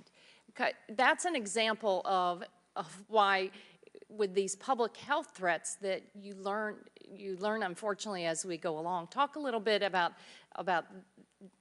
the Zika health threat and how that we didn't know what was happening in early days. Your microphone. All right. I'm glad you brought that up because it really is also reflective of what went on in the early months of COVID. When you're dealing with an outbreak that's a novel outbreak, the Zika outbreak that caused microcephaly was novel. We have never seen that before. COVID was novel. We'd never seen that before. When you're dealing with a new outbreak, things change. The scientific process collects the information that will allow you at that time to make a determination, a recommendation, or a guideline. As things evolve and change and you get more information, it is important that you use the scientific process to gain that information and perhaps change the way you think of things, change your guidelines, and change your recommendation. And that really goes across the board because you're dealing with something that needs to be modified because it's a moving target. Zika was a moving target. COVID was a moving target. Well, thank you very much, and I want to thank the Democratic staff for your minority report, and if it's not already submitted for the record, I'd like to ask unanimous consent to offer into the record the Democratic staff report just completed. Republicans' Fauci flop. Select Committee's 15-month probe fails to find evidence of extreme claims linking Dr. Fauci to COVID-19's origins. Without And objection. thank the staff. This is an outstanding report that folks should read. Thank you. Now recognize Ms. Maliotakis from New York for 5 minutes of questions. Thank you, Mr. Chairman. I think many of us in the committee are really disturbed by revelations to this committee that there were officials at NIH that deleted government records, they deleted personal, or they used personal information, personal emails to communicate and circumvent freedom of information laws. So I just had a couple questions about that. Dr. Fauci, did you delete any emails or records related to the Wuhan lab or the origins of the virus? No, I did not. Okay. Dr. Morins said in a May 2021 email, he indicated that he was connecting people to you in a, quote, secret back channel. Do you know what he was referring to? I don't have any idea what he's talking about. There is no back channel at NIAID. Okay, there is, he also said in another email that there is no worry about Freedom of Information Act. I can send stuff to Tony on his private email. Did you communicate with anyone relating to anything regarding NIH or with Dr. Morins on a private email? I do not do government business on my private email. Okay, so have you communicated with Dr. Morins via private email, even if it was not necessarily your definition of government business? It might have been because, as I mentioned in my opening statement, one of his functions is to write chapters, medical scientific chapters with me, so it is conceivable that I communicated with him on my private email when we were writing a chapter, and that was not official What business. about Peter Daszak? No. Okay. I just want to clarify for the record, because today you testified that you did not suppress the lab leak theory, yet in the past you have said, quote, it is a distortion of reality, unquote. You've said, quote, I've heard these conspiracy theories, and like all conspiracy theories, they're just conspiracy theories. That's what you told the American people. And so would you like to clarify what science were you following then versus now? Yeah, no, I've also been very, very clear and said multiple times that I don't think the concept of there being a lab leak is inherently a conspiracy theory. What is conspiracy is the kind of distortions of that particular subject, like it was a lab leak and I was parachuted into the CIA like Jason Bourne and told the CIA that they should really not be talking about a lab leak. Thank you. That's the conspiracy. Appreciate that. Dr. Fauci, how much have you earned from royalties from pharmaceutical companies since the pandemic began in 2021? Zero. It says NIH scientists made $710 million in royalties from drug makers. You're saying that you did not receive any of the $710 million. On COVID, I received, I think, $122 for a monoclonal antibody that I made 27 years ago. Okay, so just in general, though, how much have you received, not related to COVID, just in general, how much have you received in royalties between 2021 and 2023? I think none. Okay, so somebody received the $710 million. Somebody did, but not me. You didn't receive any royalties. Okay. I mean, I see no royalties associated with COVID. I mentioned. Yeah, I said. No, I want to. No, I just said. I'm on the record, and I want to make sure that this is clear. That I've developed a monoclonal antibody about 25 years ago that's used as a diagnostic that has nothing to do with COVID, and I receive an average of about $120 a year from that Okay, patent. but the bottom line here is that scientists at NIH did receive $710 million in royalties, and I guess my question is, don't you think that if these experiments are made using American tax dollars, that any of those royalties, this nearly billions of dollars, should be going back to the American taxpayer, not in the pockets of the scientists? Do you believe that's a law that we should consider changing? If you want to change the patent laws and the Bayh-Dole Act, then go ahead. Okay. But that's not for me to Well, say. I'm asking your opinion. Okay, well, anyway, moving on, I just want to say that, we know billions of dollars have been funding these animal experiments, both here domestically and in foreign lands. I'm very troubled by the cruel, horrific animal research that has been done on U.S. land and in foreign laboratories. taxpayers are footing the bill for billions of dollars. These beagle puppies that have their throats slit, they're being injected with ticks, they are murdered after just a few months, piglets, rabbits, you name it. FDA is saying we no longer need to be testing human medications on animals, that there's other ways to achieve this. Can you comment on that, if it's time for the United States of America to be moving on from these cruel animal and horrific costly tests? I'd be happy to comment, but I'm puzzled as to what that has to do with the origins of COVID. Well, I have a question about it, Okay, and you're I'd be before happy this to committee, answer and it. it has to do in general with Yeah. the amount of waste of tax dollars Right. that NIH is using. Well, the animal experiments that are conducted by and funded by NIH go through strict regulations of the proper use of animals in research. So I'm not, Congressman, with all due respect, I'm not trying to be confrontative. I'm not sure what you're talking about, but the experiments that the NIH funded go through strict regulatory processes of the treatment of animals, the humane treatment of animals. Well, they're not very humane, and I will say, as the former director, you signed off on these experiments, and so my time has expired, and we will. Well, I signed off on them because they were approved by a peer review. Now recognize Ms. Dingell from Michigan for 5 minutes of questions. Thank you, Mr. Chairman. You know, instead of actually taking a serious look at the various ways by which this virus could have emerged in a lab or in nature, my Republican colleagues and friends have spent the last 15 months trying to pin blame on NIH, NIAID, and specifically Dr. Fauci for the COVID-19 pandemic. And now, let's bring everything in. Look, I want to have a discussion about animal testing too, but I'm really not sure how that comes into here. But I want to be perfectly clear, though, that the Select Subcommittee has seen no evidence of this. However, allegations by my Republican colleagues, amplified in the media, have led to real, tangible consequences for Dr. Fauci in his personal life in a way that should be unacceptable to all Americans. Dr. Fauci, you and I have known each other for a long time, and I'm not even going to admit how long. But during that time, I've seen your commitment not just to science, but to advancing the greater good. And I know that this isn't a topic you enjoy discussing, and I'm sorry, I'm going to have to ask you about it. But I think the American people need to know what we are doing to those who are serving the common good and public health.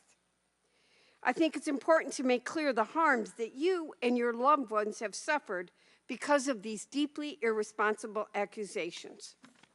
Because you know what? You're human, just like the rest of us. So, Dr. Fauci, can you please share with us the nature of the threats you have received since the start of the COVID-19 pandemic? Yes, there have been everything from harassments by emails, texts, letters of myself, my wife, my 3 daughters. There have been credible death threats leading to the arrests of 2 individuals, and credible death threats mean someone who clearly was on their way to kill me. And it's required my having protective services essentially all the time. It is very troublesome to me. It is much more troublesome because they've involved my wife and my 3 daughters. At these moments, how do you feel? Keep your mic on. Terrible. Do you continue to receive threats today? Yes, I do. Every time someone gets up and says I'm responsible for the death of people throughout the world, the death threats go up. It's unacceptable that you've been treated this way, especially after you've dedicated your life to science and research for the public interest. You deserve better. Every human being deserves better. And I'm afraid that the treatment you've received will also have far-reaching consequences for the future of science, particularly when done for the public good.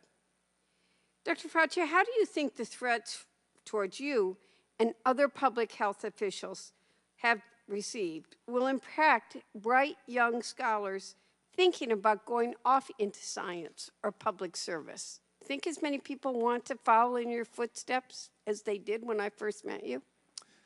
You know, Congressman Dingell, I think this is a powerful disincentive for young people to want to go into public health and maybe even science and medicine in the public arena, because it's very clear that not only I, because I'm a very much of a public figure, but many of my colleagues who are less visible than I, whenever they speak up in defense of the kinds of things that we're trying to do to protect the American public, they too get threats.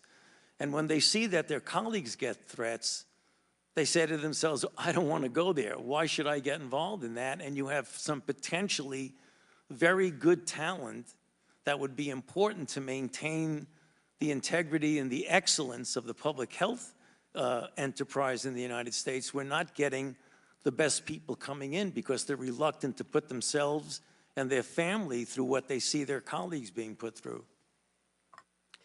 Well, you're right. You're not alone in feeling that way. In fact, ahead of today's hearing, the Select Subcommittee received a letter from the Association of State and Territorial Health Officials, which represents public health officials in communities of all political persuasions, detailing the surge of harassment, intimidation, hate speech, threats of violence, and death threats that their members faced during the pandemic. I'm going to ask you to insert into the letter, but I wanted to just make the point before I close, Mr. Chairman, that as many as 40% of public health workers have been bullied, threatened, or harassed. And I think we all need to take that on as a public health issue. I'd ask to enter the letter into the record and yield back. Without objection. Thank you, Mr. And now recognize Ms. Lesko from Arizona for 5 minutes of question. Thank you, Mr. Chair. Dr. Fauci, did the National Institute of Health fund the potentially dangerous, enhanced potential pandemic pathogens, gain of function research at the Wuhan Institute of Virology? I would not characterize it the way you did. The National Institutes of Health, through a sub-award to the Wuhan Institute of Virology, funded research on the surveillance of and the possibility of emerging infections. I would not characterize it as dangerous gain-of-function research. I've already testified to that effect a couple of times. So you're saying no, correct? In his May 16th, I'm saying no because I've said no multiple times, including on the transcribed interview. In his May 16, 2024 testimony, the NIH Deputy Director Tabak said, and I quote, "I can tell you that the failure of the Wuhan Institute of Virology to provide us with the data that we requested and the lab notebooks that we requested certainly impeded our ability to understand what was really going on with the experiments that we have been discussing this morning." My question to you, Dr. Fauci, if the NIH didn't inspect the Wuhan Institute of Virology and NIH didn't receive the lab books and data from China, and the required reports from EcoHealth Alliance were not submitted, in fact, they were late, how can you definitively say that the NIH did not fund the dangerous gain-of-function research? I go back to what I said, that the gain-of-function research by the operative and regulatory definition of P3CO does not include at all the viruses that were studied under the sub-award. How do you know that, sir, if there was no lab books, nothing from China? We know what viruses they were studying.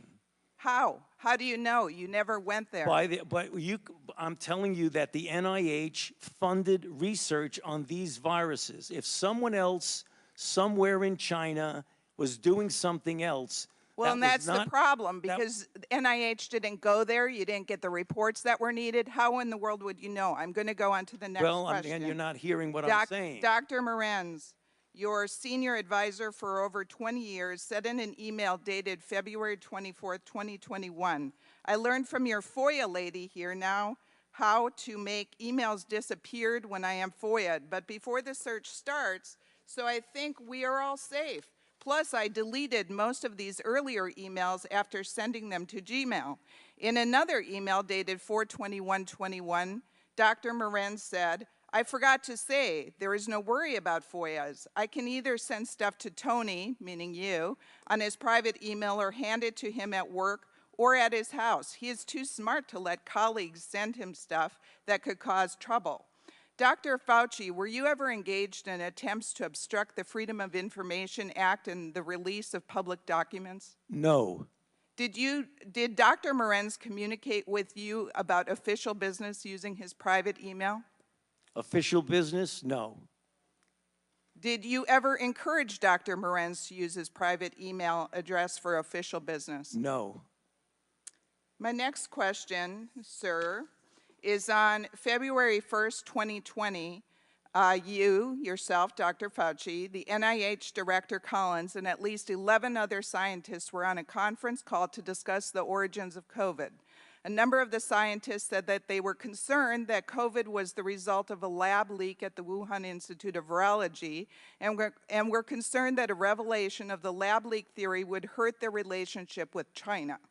The CDC Director Redfield testified that he was not invited on this conference call, and he believes because he believed the lab leak theory was possible.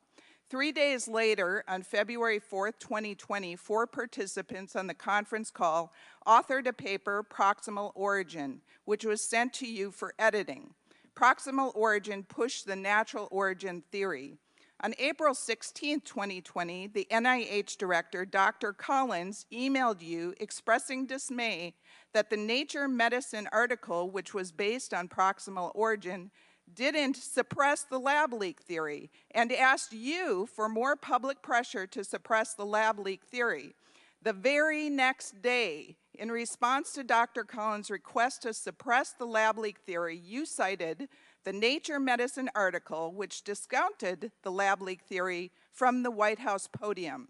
My question to you, sir, did you cite this article at the White House because the NIH director asked you to suppress the lab leak theory? I did not do that in response to anybody's suggestion to suppress anything. It was in response to a question that someone asked at the podium. And I did not edit any paper as shown in my official testimony. So you said about 4 or 5 things, Congressman, that were just not true. Well, we have emails to prove it. Well, you don't. Thank you, and I yield back. I now recognize Mr. Mfume from Maryland for 5 minutes of questions. Thank you very much, Mr. Chairman. And by the way, no, we don't have it. So I get tired of hearing we've got it, and then when we ask for it, it's not there. We do not have it, Dr. Fauci, and for everyone watching this. That's just incorrect. Now, let me just say a couple of things. If I sound a little outraged, just because, you know, we sit here and we watch one conspiracy theory after another get debunked. And if I might, on a point of personal privilege, to the gentlewoman from New York who wanted to argue that we should be worrying about testing of human medicines on animals. If this committee really wants to do something, let's talk about the most infamous biomedical research study in the United States, the Tuskegee study, where 400 black men in this country were injected deliberately with syphilis and allowed to die slowly over a 40-year period without any attempt to help them at all. It was condoned by the U.S. Public Health Service. And if we want to talk about testing, let's talk about that as well. I'm going to talk about COVID right now. Mr. Chairman, I have the floor, Mr. Chairman. I want to say to you, Mr. Chairman. I ask you to suspend, please. I want to remind the audience of decorum. Recognize Mr. Mfume.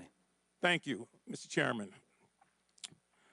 I want to thank you and Ranking Member Ruiz for this opportunity.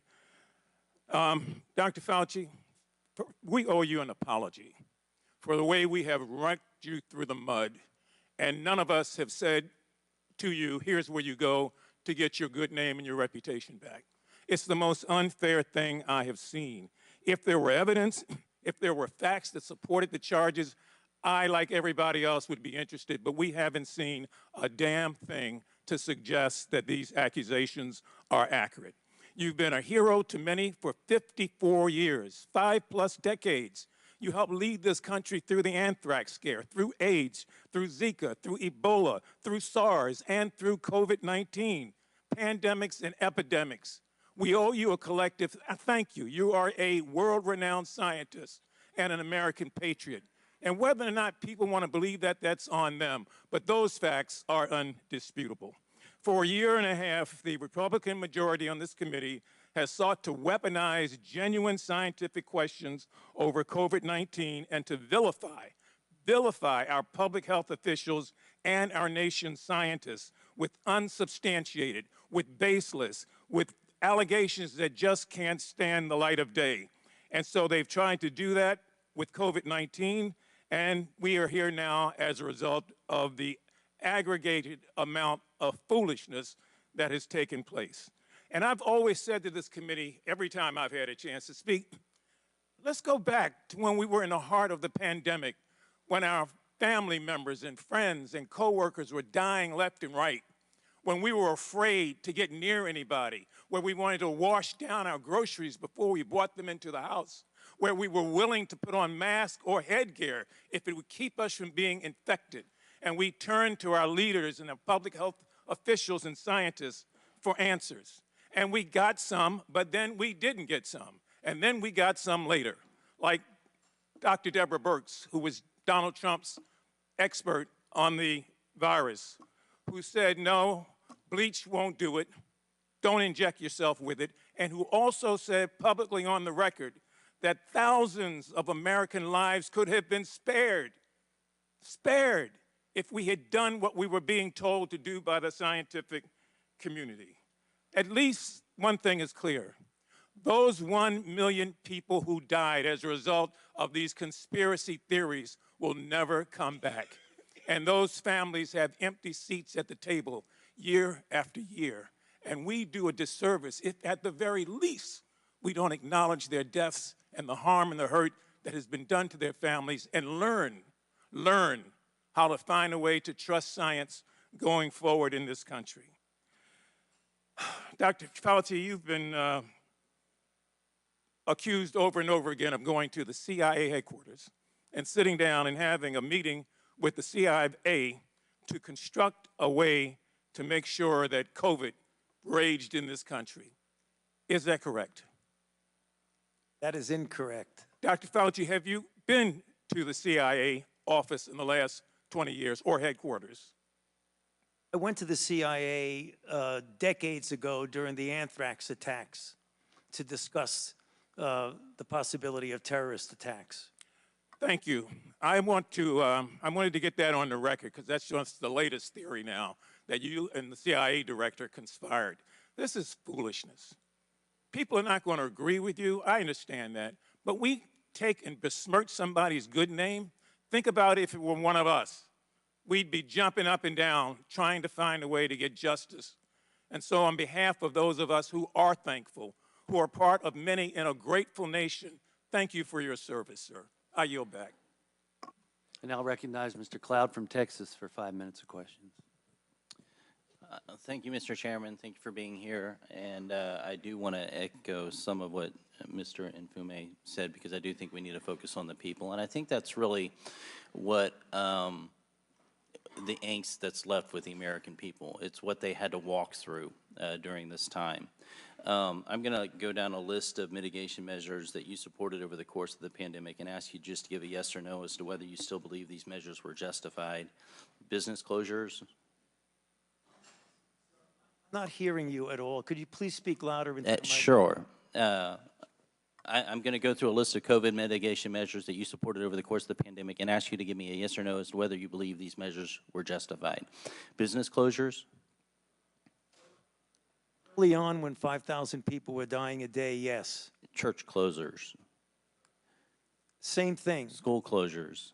Again, stay-at-home orders. These were important when we were trying to stop the tsunami of deaths that were occurring early on. How long you kept them going is debatable. mask mandates for adults, mask mandates for children, mask mandates for children under 5. And going back to what I said before, all of that is in the context of, at the time, 4 to Mask mandates for children 5,000 under people a 5, day there's were scientific dying. evidence for that? Excuse me? Mask mandates for children under 5, there's scientific evidence supporting that? There was no study that did masks on kids before. You couldn't do the study. You had to respond Right. to an epidemic that was killing 4 to 5,000 Americans per Vaccine day. mandates for employees, vaccine mandates for students, vaccine mandates for military. Vaccines save lives. It is very, very clear that vaccines have saved hundreds of thousands of Americans and millions I'm not of debating, we're talking people about the worldwide. COVID-19. Did or do the vaccines, the COVID-19 vaccine stop anyone from getting COVID? I answered that question to the chairman. Early on, it became clear that They did. no, actually, no. In the beginning, not. it clearly prevented infection in a certain percentage of people, but the durability of its ability to prevent infection was not long. It was measured in months. And they didn't stop you from spreading it either. Early on, it did if it prevented infection, but what became clear that it did not prevent transmission when the ability to prevent infection waned. I think what's troubling is when the American people look at the certainty and the case at which people lost jobs, they lost livelihoods. I had rural hospitals in my area that did not have a single case of COVID in their rural community that had to shut down and people not get care that they did need for cancer, and some passed away because of those kind of things. Time after time again, people's lives are destroyed, and we have not seen the same sort of, once the new data came available, we did not see a change of course. And you'll point out, for example, in the schools that the CDC, put out the guidelines, for example. But we know that those guidelines end up being protection from lawsuits. It's, if you don't want to be sued, you better follow the guidelines. So they're not mandates, de facto mandates, but they turn out to be such a mandate. And when the science began to change, we all understand that in the first few weeks, even a couple months, we were all trying to figure it out. I think there's a lot of grace for that. The concern is that as the science became available, there wasn't like oh, maybe we should consider the lab leak theory. Oh, maybe we should consider natural immunity. We never heard this messaging coming from you or from anyone else who stood on the sidelines talking about these things. And it's left the American people with a tremendous distrust. I want to talk a little bit about the grant process. My understanding from your testimony to us, it says that the NIH process for awarding grants is that basically research proposal goes to peer review committee to receive a priority score. Then it goes to an advisory council for NIH personnel. It receives a final, basically the group votes on it, and then eventually it ends up on your desk for signature, right? Now, you said in that sometimes, if I recall correctly, those grants are often approved in block, in mass, when they're voted on, and then you sign off on them. That's correct. This is one of the things that's really troubling to the American people, because they look at their lives being destroyed, and there's no one to hold accountable because these systems of accountability have become systems of plausible deniability. And so your name is on every single grant, but yet you absolve yourself of any sort of responsibility by saying, well, it goes to this committee that's, that has a number of people on it, and they're approved in block, and so there's no accountability for anything, any of the taxpayer dollars that are going forth. I disagree with you, Congressman, because if you look at the number of grants, we fund thousands of grants. It would be physically impossible for me to go through every single grant in a detailed way to understand it. That is true not only for me, but for virtually every institute at the NIH. Then why does your signature go on it? Because somebody has to sign off on it, and you trust the expertise and the competence of the staff that go over it very Then what is the mechanism for holding Gentleman's people time has accountable? expired. I now recognize Ms. Ross from North Carolina for 5 minutes of questions. Thank you, Mr. Chairman. I want to thank you, Dr. Fauci, for your voluntary testimony today, also for so much grace in your 14 hours of testimony. And I, again, want to thank you for your service and your patience. It's truly remarkable. Because it bears repeating, let me just remind everyone that after 15 months, my Republican colleagues' extreme allegations against you remain unsubstantiated. Unsubstantiated. And now, during your two-day closed-door interview in January, you discussed a number of topics regarding the public health response to the COVID-19 pandemic, some of which we've touched on briefly, but I just want to dive in a little bit deeper here. For example, you discussed both then and here with Congresswoman Castor the recommendation that we maintain 6 feet of distance between one another to reduce the spread of COVID-19. And you discussed how social distancing recommendations were developed, that you yourself didn't pick this 6 feet, and it was just really kind of a guideline in the moment.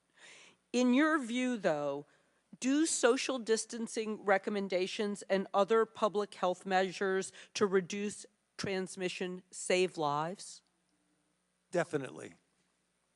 Okay. I'd also like to go back and take a deeper dive into the COVID-19 vaccine discussion that we just had. And you were also asked about that during your interview in January. In the Select Subcommittee, we've heard suggestions that the vaccine was ineffective because of breakthrough infections that occur after vaccination. We just heard about that right here.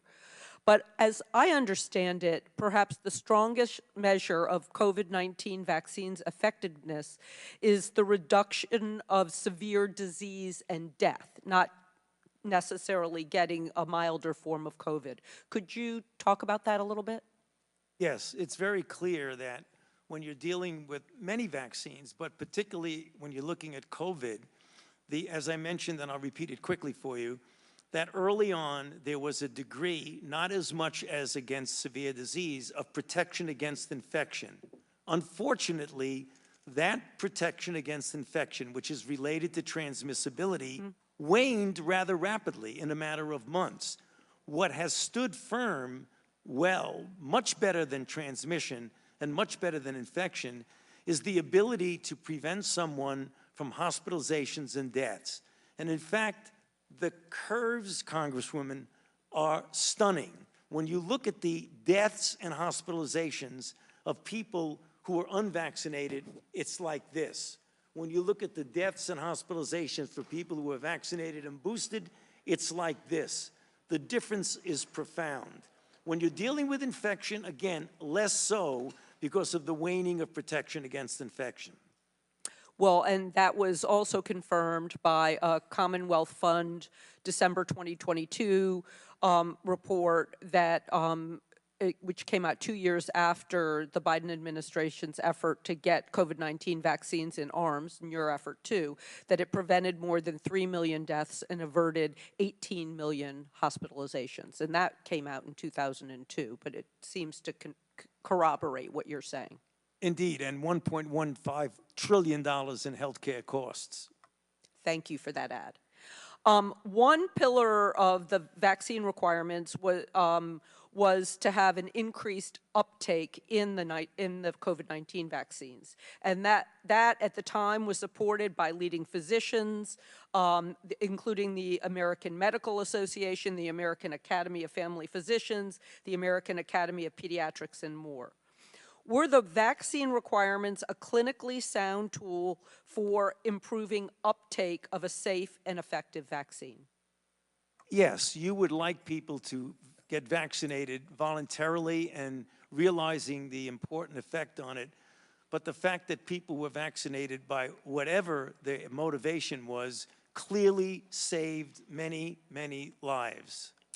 And just with the 17 seconds I have, what steps can public health officials take to bolster confidence in these life-saving interventions since there has been so much misinformation circulating?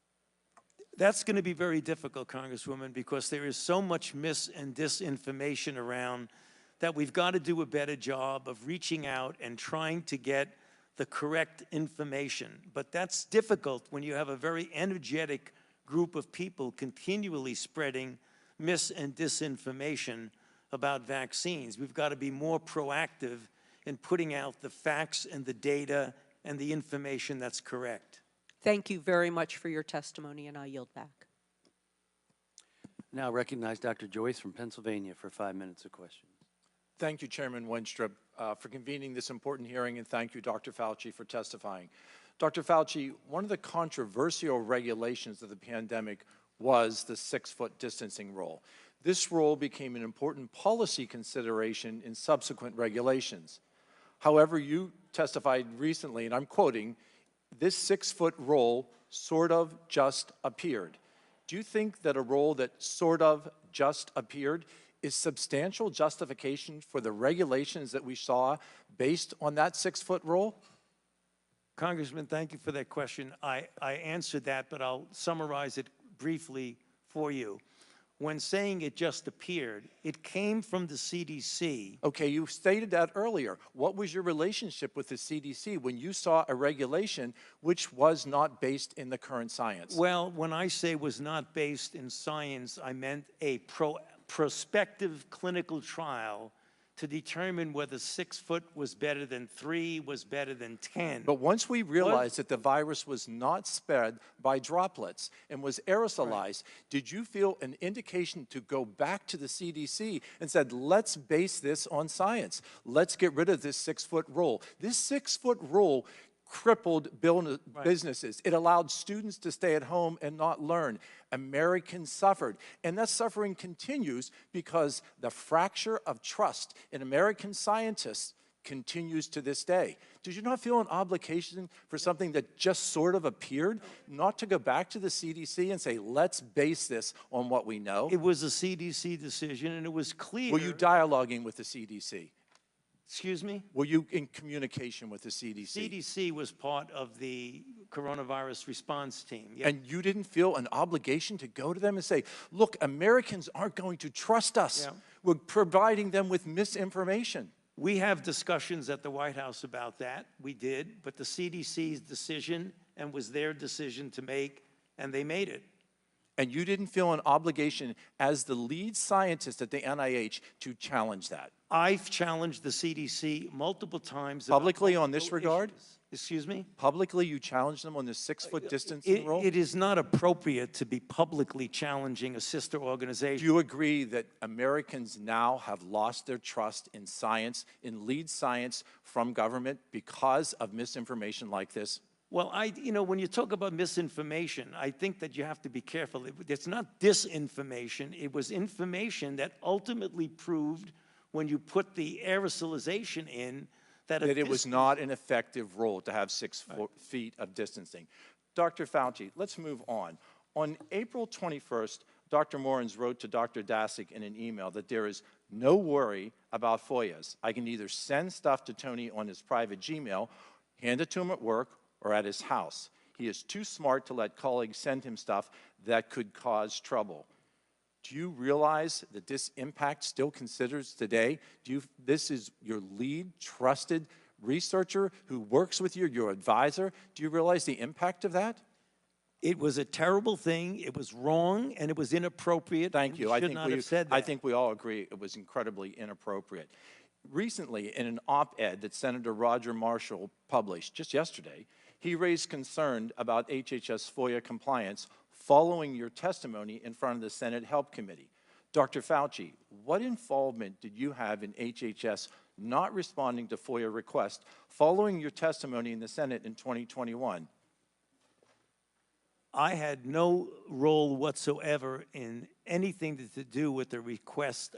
When FOIA is made, it doesn't go directly to a person like me. It goes to a department, which then takes care of it. So I don't have any role one way or the other in FOIA. Let's go on. Were you aware that NIAID employees conducting official work on unofficial emails and inappropriately assisting grantees during your time as a director? I was not aware of that as it was occurring. It obviously came out during the committee hearings, but I was not aware of that. And I think that you put an exclamation point on how important these hearings are. Dr. Fauci, would you agree that this demonstrates the need for more accountability and increased oversight of NIAID? What you saw, I believe, with Dr. Morin's was an aberrancy and an outlier. The individuals at the NIH and NIAID are a very committed group of individuals, and this one instance that you point out is an aberrancy and an outlier. That does From not your senior advisor for 20 years. Well, the title is senior advisor. We wrote scientific papers together. He didn't advise me, as I mentioned. Are your senior advisors not trusted staff? Again, I told you that his title was senior advisor, but he is not an advisor on policy. That's very confusing to have someone's title and not having that to be their obligation But that is the fact, though. I think that that supports what we said. There needs to be more oversight and there needs to be more accountability. Mr. Chairman, my time has expired, but these points are very clear to all of us today in this hearing room. I yield back. I now recognize Mr. Garcia from California for 5 minutes. Oh, he left? I now recognize Ms. Green from Georgia for 5 minutes of questions. Thank you, Mr. Chairman. Mr. Fauci, you were quoted on CBS Face the Nation saying it's easy to criticize, but they're really criticizing science because I represent science. Do you represent science, Mr. Fauci? I am a scientist who uses the scientific method to gain information. Yes, you said you represent science. Do you represent science, Mr. Fauci? Yes or Again, no? Yes or no? No, that's not a yes or no Yes, answer. it's a yes or no. I don't think it is.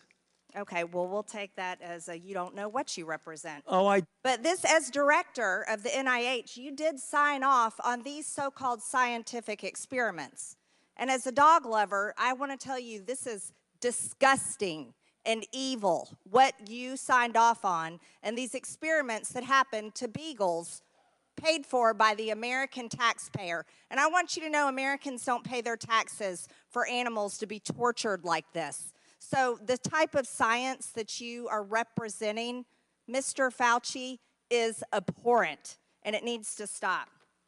Mr. Fauci, you also represent the type of science that where you confess that you made up the COVID rules, including I didn't hear what you 6 said. feet social distancing and masking of children. I never said I made anything up. You admitted that you made it up. You I made it didn't up say as you went. I made it up. So are you saying this is fake news, Mr. Fauci? I didn't say I made anything up. What did you say? I said that it is not based in science and it just appeared. But this is science. What does dogs have to do with anything that we're talking about today? These are scientific experiments. This is what you signed off on. But you also told the American people they had to distance by 6 feet. They had to wear masks. But let's also talk a little bit further about the type of science that you represent. NIH scientists made $710 million in royalties from drug makers, a fact that's been hidden. Let's talk about the fact about, is it right for scientists and doctors getting paid by the American people, government taxpayer paychecks to get patents, where they're paid millions and hundreds of millions of dollars in royalty fees, especially when the NIH and these government agencies, most powerful agencies in our country, are recommending medical suggestions and advice and making up guidelines like 6 feet distancing and masking of children. Do you think that's appropriate? Do the American people deserve to be abused like that, Mr. Fauci? Because you're not doctor, you're Mr. Fauci in my few minutes. No, I don't need your answer. I want to talk about this right here. Mr. Chairman, Fauci, objection. I reclaim my time. Objection. I reclaim my time. I reclaim my time, Mr. Raskin. Gentlelady will Point of order. suspend. Mr. Chairman, Point of order. just in terms of the rules of decorum, are we allowed to deny that a doctor is a doctor just because we don't want him to be a doctor? Yes, because in my time, that man does not deserve to have a license. As a matter of fact, it should be revoked, and he belongs in Gentlelady will prison. suspend. The gentlelady should recognize the doctor as a doctor. Thank you. Mr. Chairman, is this what we have become? Is this what we have devolved into? No decorum. You know what? We can do that hearing about the poor men that were injected with syphilis because I support you in that. That's horrific. And this government that I does would things urge like that to Ms. Americans doesn't have decorum to the American Mr. people. Chairman, The gentleman is out of point of order. regular order, please. The gentleman is out of order. Decorum. I recognize the point of order. Go ahead with your point of order. You got it. No, I mean, I was going to say what Representative Raskin said. That's completely unacceptable to be able to deny Dr. Fauci, who's here, a respected member of the medical community, his title. And that's actually a personal attack on his character. And I have instructed her. He's not respected. And I've instructed her to address him as a doctor. I'm not Gentlelady addressing shall him as continue. doctor. Let's talk about Mr. Chairman, this. I I'm would move reclaiming that the my woman's time. I'm reclaiming my time. Words get taken I'm down reclaiming my time. Second that. Point of order. Suspend. All right. A member can only move to have words. I'm sorry. The issues we are debating are important ones that members feel deeply about. And while vigorous disagreement is part of the legislative process, as I said at the beginning, members are reminded that we must adhere to established standards of decorum in debate. This is a reminder that it is a violation of House rules and the rules of this committee to engage in personalities regarding other members or to question the motives of a colleague. Remarks of that type are not permitted by the rules and are not in keeping with the best traditions of our committee. The chair will enforce these rules of decorum at all times and urges all members to be mindful of their remarks. Does the gentleman from California have anything further? We should take her words down. Yeah, I made it. I offered that her words be taken down, Mr. Chair. Point of order, Mr. Chairman. Mr. Chairman, I'd like to make a point of order. Mr. Because Griffin they is accused us Mr. of Griffin is worshiping gentlelady, President Trump. We don't gentlelady, worship President Trump. gentlelady will suspend. Mr. Griffin, you have a point of order. Mr. Chairman, while it may not be polite, I believe the rule only applies to members of this body, the Senate, and the President of the United States. I do not believe that it applies. The rule on taking down words does not apply to a witness. Again, I'm not condoning the words. I'm just relating or asking whether or not it applies to individuals who are just happen to be here in front of us. I agree. The chair overrules the point of order by the gentleman from Maryland, but ask that members please afford all other members the respect they're entitled, refrain from using rhetoric that could be construed as an attack on the motives or character of another member or the witness. You may proceed. Thank you. This was a time in history where you got to throw out the first pitch at the Washington Nationals baseball game while Americans were forced to stay home and watch such events that they love from at home alone on their televisions. And what a hypocrisy this picture shows. Here you are without your mask, with empty seats everywhere. Remember the cardboard cutout fans? That was one of the most insulting things to Americans, having to watch the games from home where you got to go and enjoy the game and sit right next to people not following the 6 feet of distancing, not wearing your mask, and everyone else was forced to stay home and stop enjoying life. And your science here, your science is displayed perfectly in this picture where children in school were put in plastic bubbles because of your science, your repulsive, evil science. And let's go back to your very own email. You said earlier you don't use email. Oh, you do. Right here. This is your own email where you said the typical mask you buy in the drugstore is not really effective in keeping out virus. I do not recommend that you wear a mask. This is your email. This is your own words. But yet children all over America were forced to wear masks. Healthy children forced to wear masks, muzzled in their schools. And then they were forced to learn from home because of your so-called science and your medical suggestions while you and all your cronies get paid from Big Pharma. You know that what this committee should be doing? We should be recommending you to be prosecuted. We should be writing a criminal referral because you should be prosecuted for crimes against humanity. You belong in prison, Dr. Fauci. Mr. Chairman, I have another point of order. I recognize Ms. Dingell. Just want to make sure the record is clear. Dr. Fauci testified that he did not use his personal email for official business. He did not say he did not use email. And I think today, this particular has been full of lies and disregard and disrespect, and we need to stick to facts. Thank you. The gentlelady's time had expired before the point of order. I now recognize Mr. Garcia from California for 5 minutes of questions. Thank you, Mr. Chairman. Dr. Fauci, I am so sorry you just had to sit through that. That was completely irresponsible. Quite frankly, we're hearing, this might be the most insane hearing I've actually attended. I've only been in Congress for a year and a half, but I am so sorry that you are subjected to those level of attacks and insanity.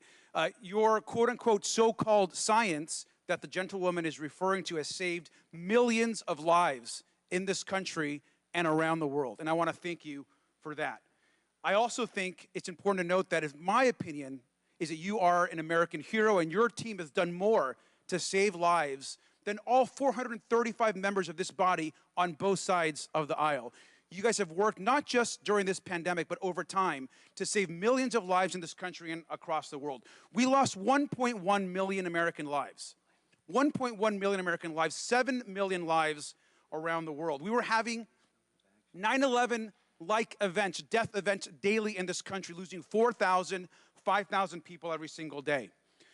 I was mayor during the time of the pandemic. I remember how painful it was to close businesses, to shut down schools, but how quickly we forget the pain and how scared we were as a country. We were washing our groceries as they were coming in. We were keeping seniors at a distance. The tragedy that was happening in our nursing homes. Thousands of people were dying a day, and you and your team of the best and the brightest scientists in this country and the world were doing everything that you could and working night and day to save more and more of those lives. A lot of my colleagues know that my mom was a healthcare worker during the pandemic. My mom died of COVID. My stepfather died of COVID. I lost both of my parents during the pandemic. So I take this very personally, especially when other members of this body who are tasked to be responsible and to actually help the American people attack medical professionals like you and across the world. Vaccines, the vaccine that you and your team helped foster have saved millions of American lives. These attacks are ridiculous. Now, even before this committee started, and I'm going to point a few things out. Even before this committee started, this same member that just went on this rant introduced the Fire Fauci Act and promoted on a podcast saying that COVID was a bioweapon. That is how insane some of these comments are. And I want to quote this. This is a quote from the same member. "I don't believe in evolution. These viruses were not making people sick until they created them. They weaponize these viruses to be able to attach to our cells and make us sick. It's a bioweapon." The "they created them," sir, is you. They are attacking you and our medical community for actually creating COVID that has caused the deaths of millions. And we know that these extreme comments are targeting public health officials across the country. I also want to show you this other comment. Same member who just attacked you. "The Fauci-funded Wuhan lab created the virus." This is so crazy and irresponsible. In this post, the same member of this committee is accusing you of orchestrating a global conspiracy to create COVID on purpose just to make people get vaccines. That you've done this, sir. This same member routinely promotes complete misinformation about vaccines and actually has encouraged the routine prevention of vaccinations that even eliminate diseases like the measles. Dr. Fauci, you've brought together our nation and the world's best and brightest scientists to take on COVID and create a vaccine that works. I want to ask you a question. I want to be crystal clear for the public. You brought together the world and America's best scientists. Do you believe that the vaccine that you all helped create and ensure is safe and effective for the public? Yes, and its track record has proven that. And do you also agree that it saved hundreds of thousands and possibly millions of lives in America and across the world? That is absolutely correct, and it's very clear that it's saved millions of lives here and throughout the world. The Europeans have done the same studies that we have, and the data are incontrovertible that they save lives. Sir, and do you think the American public should listen to America's brightest and best doctors and scientists, or instead listen to podcasters, conspiracy theorists, and unhinged Facebook memes? No, listening to people who you've just described is going to do nothing but harm people because they will deprive themselves of life-saving interventions, which has happened. And you know, some have done studies. Peter Hotez has done an analysis of this and shows that in people who refuse to get vaccinated for any variety of reasons, probably responsible for an additional 200,000 to 300,000 deaths in this country. Thank you, sir, and your entire team for saving lives in this country, and I'm sorry you have to continue going on with these attacks. I yield back. Oh, thank you. You're not allowed to speak. You're not allowed. Thank you. Thank you very much. Mr. Chairman, could you have her removed from Yes. the Thank you. chamber? Please have her removed. Please. Excuse me, I ask the Capitol Police to escort.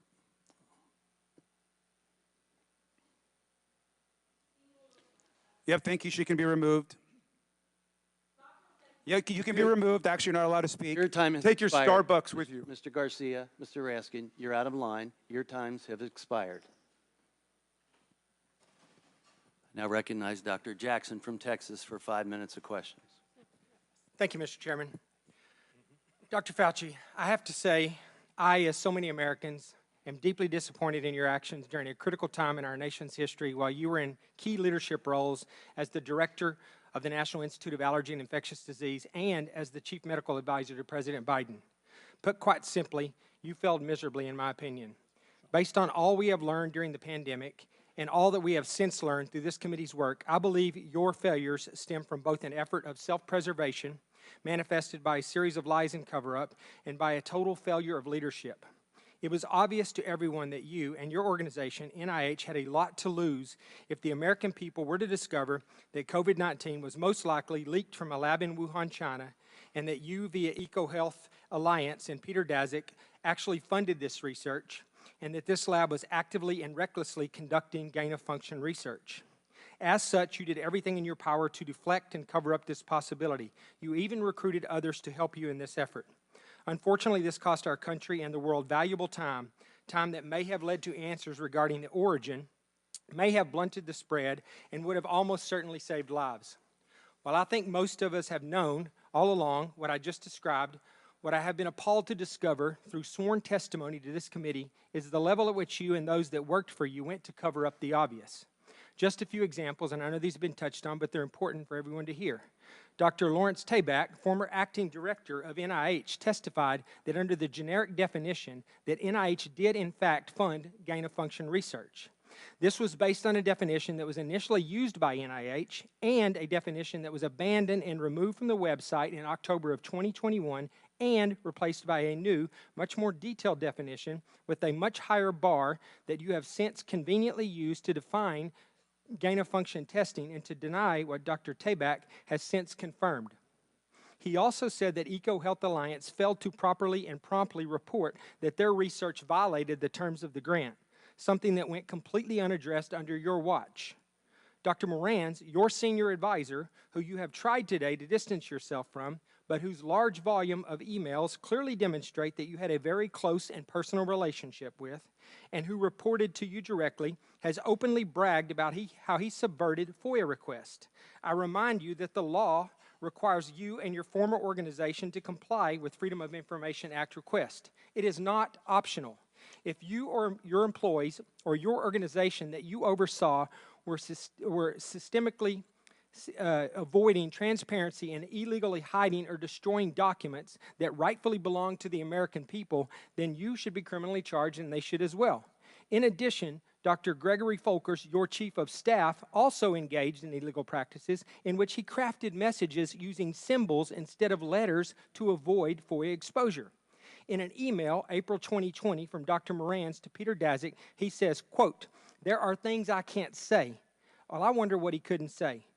He also went on to say, quote, "Except Tony is aware, and I have learned there are ongoing efforts within NIH to steer through this with minimal damage to you, Peter, and colleagues, and to NIH and NAID," end quote. And then a few days later, he said, quote, "I have reason to believe that there are already efforts going on to protect you," end quote. In February of 2021, Dr. Morans wrote to Boston University scientist Gerald Kirsch saying, quote, I learned from our FOIA lady here how to make emails disappear after I'm FOIA'd, but before the search starts. So I think we are all safe, end quote. Dr. Fauci, I want to know what you were being protected from and what you needed to be safe from. I'm going to go on because I have a little time here. He went on to say, quote, plus I deleted most of the earlier emails after sending to Gmail. Once again, illegal and an actual crime. Dr. Morans noted in another email to Dr. Kirsch saying, quote, I learned the tricks last year from an old friend, Marge Moore, who heads our FOIA office and also hates FOIAs, end quote. It is absolutely amazing to me that Dr. Morans and Marge Moore still have jobs and taxpayers are still paying their salaries. Dr. Morans wrote to Dr. Daszak in April of 2021, quote, P.S. I forgot to say there is no worry about FOIAs. I can either send stuff to Tony on his private email or hand it to him to work or at his house. He is too smart to let colleagues send him stuff that could cause trouble. End quote. Apparently, you neglected to surround yourself with equally smart individuals.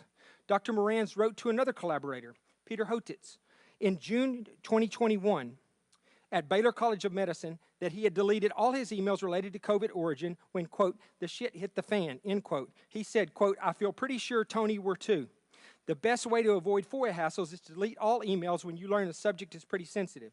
In October 2021, Dr. Morans wrote to Peter Daszak, quote, Peter, from Tony's numerous recent comments to me and from what Francis has been vocal about over the past 5 years, we are trying to protect you. And they are protecting their own reputations as well, end quote. I'll just jump ahead. The American people can rest assured that we are going to continue to pursue answers and we continue to push for full accountability from you and your colleagues despite continuing efforts to try to cover this up. Dr. Fauci, history will not be kind to you and you will be known as the man who put his personal interest before the interest of the American people, the very people that you were supposed to be protecting. Your actions, along with several others we have had before this committee, have completely eroded America's trust in our public health system and the agency that you represented for half a century. With that, I yield back. Gentleman's time has expired. I now recognize Ms. Takuda from Hawaii for 5 minutes of questions. Thank you, Mr. Chair, and I hope I'll have an additional 30 seconds like the previous gentleman. And Dr. Fauci, I have allowed that today on you. several occasions. Thank you, Mr. Chair. Dr. Fauci, you deserve better than this.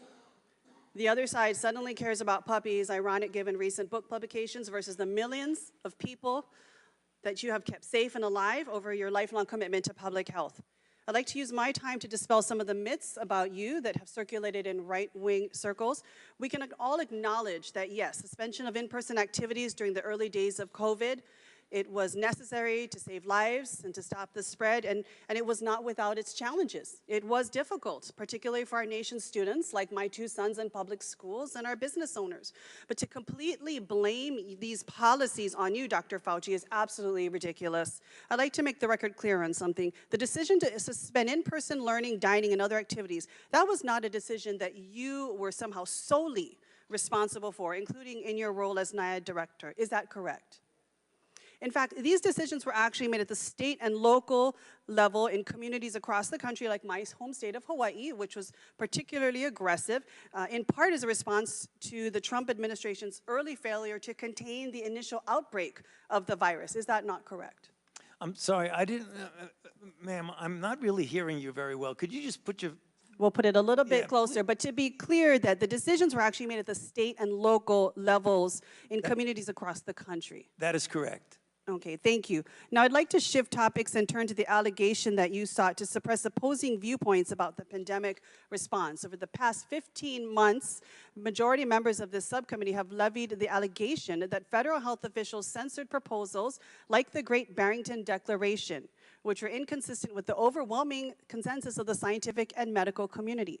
Much attention has been paid to an email Dr. Francis Collins sent you regarding the Great Barrington Declaration, where he called for a quick and devastating published takedown of its premises.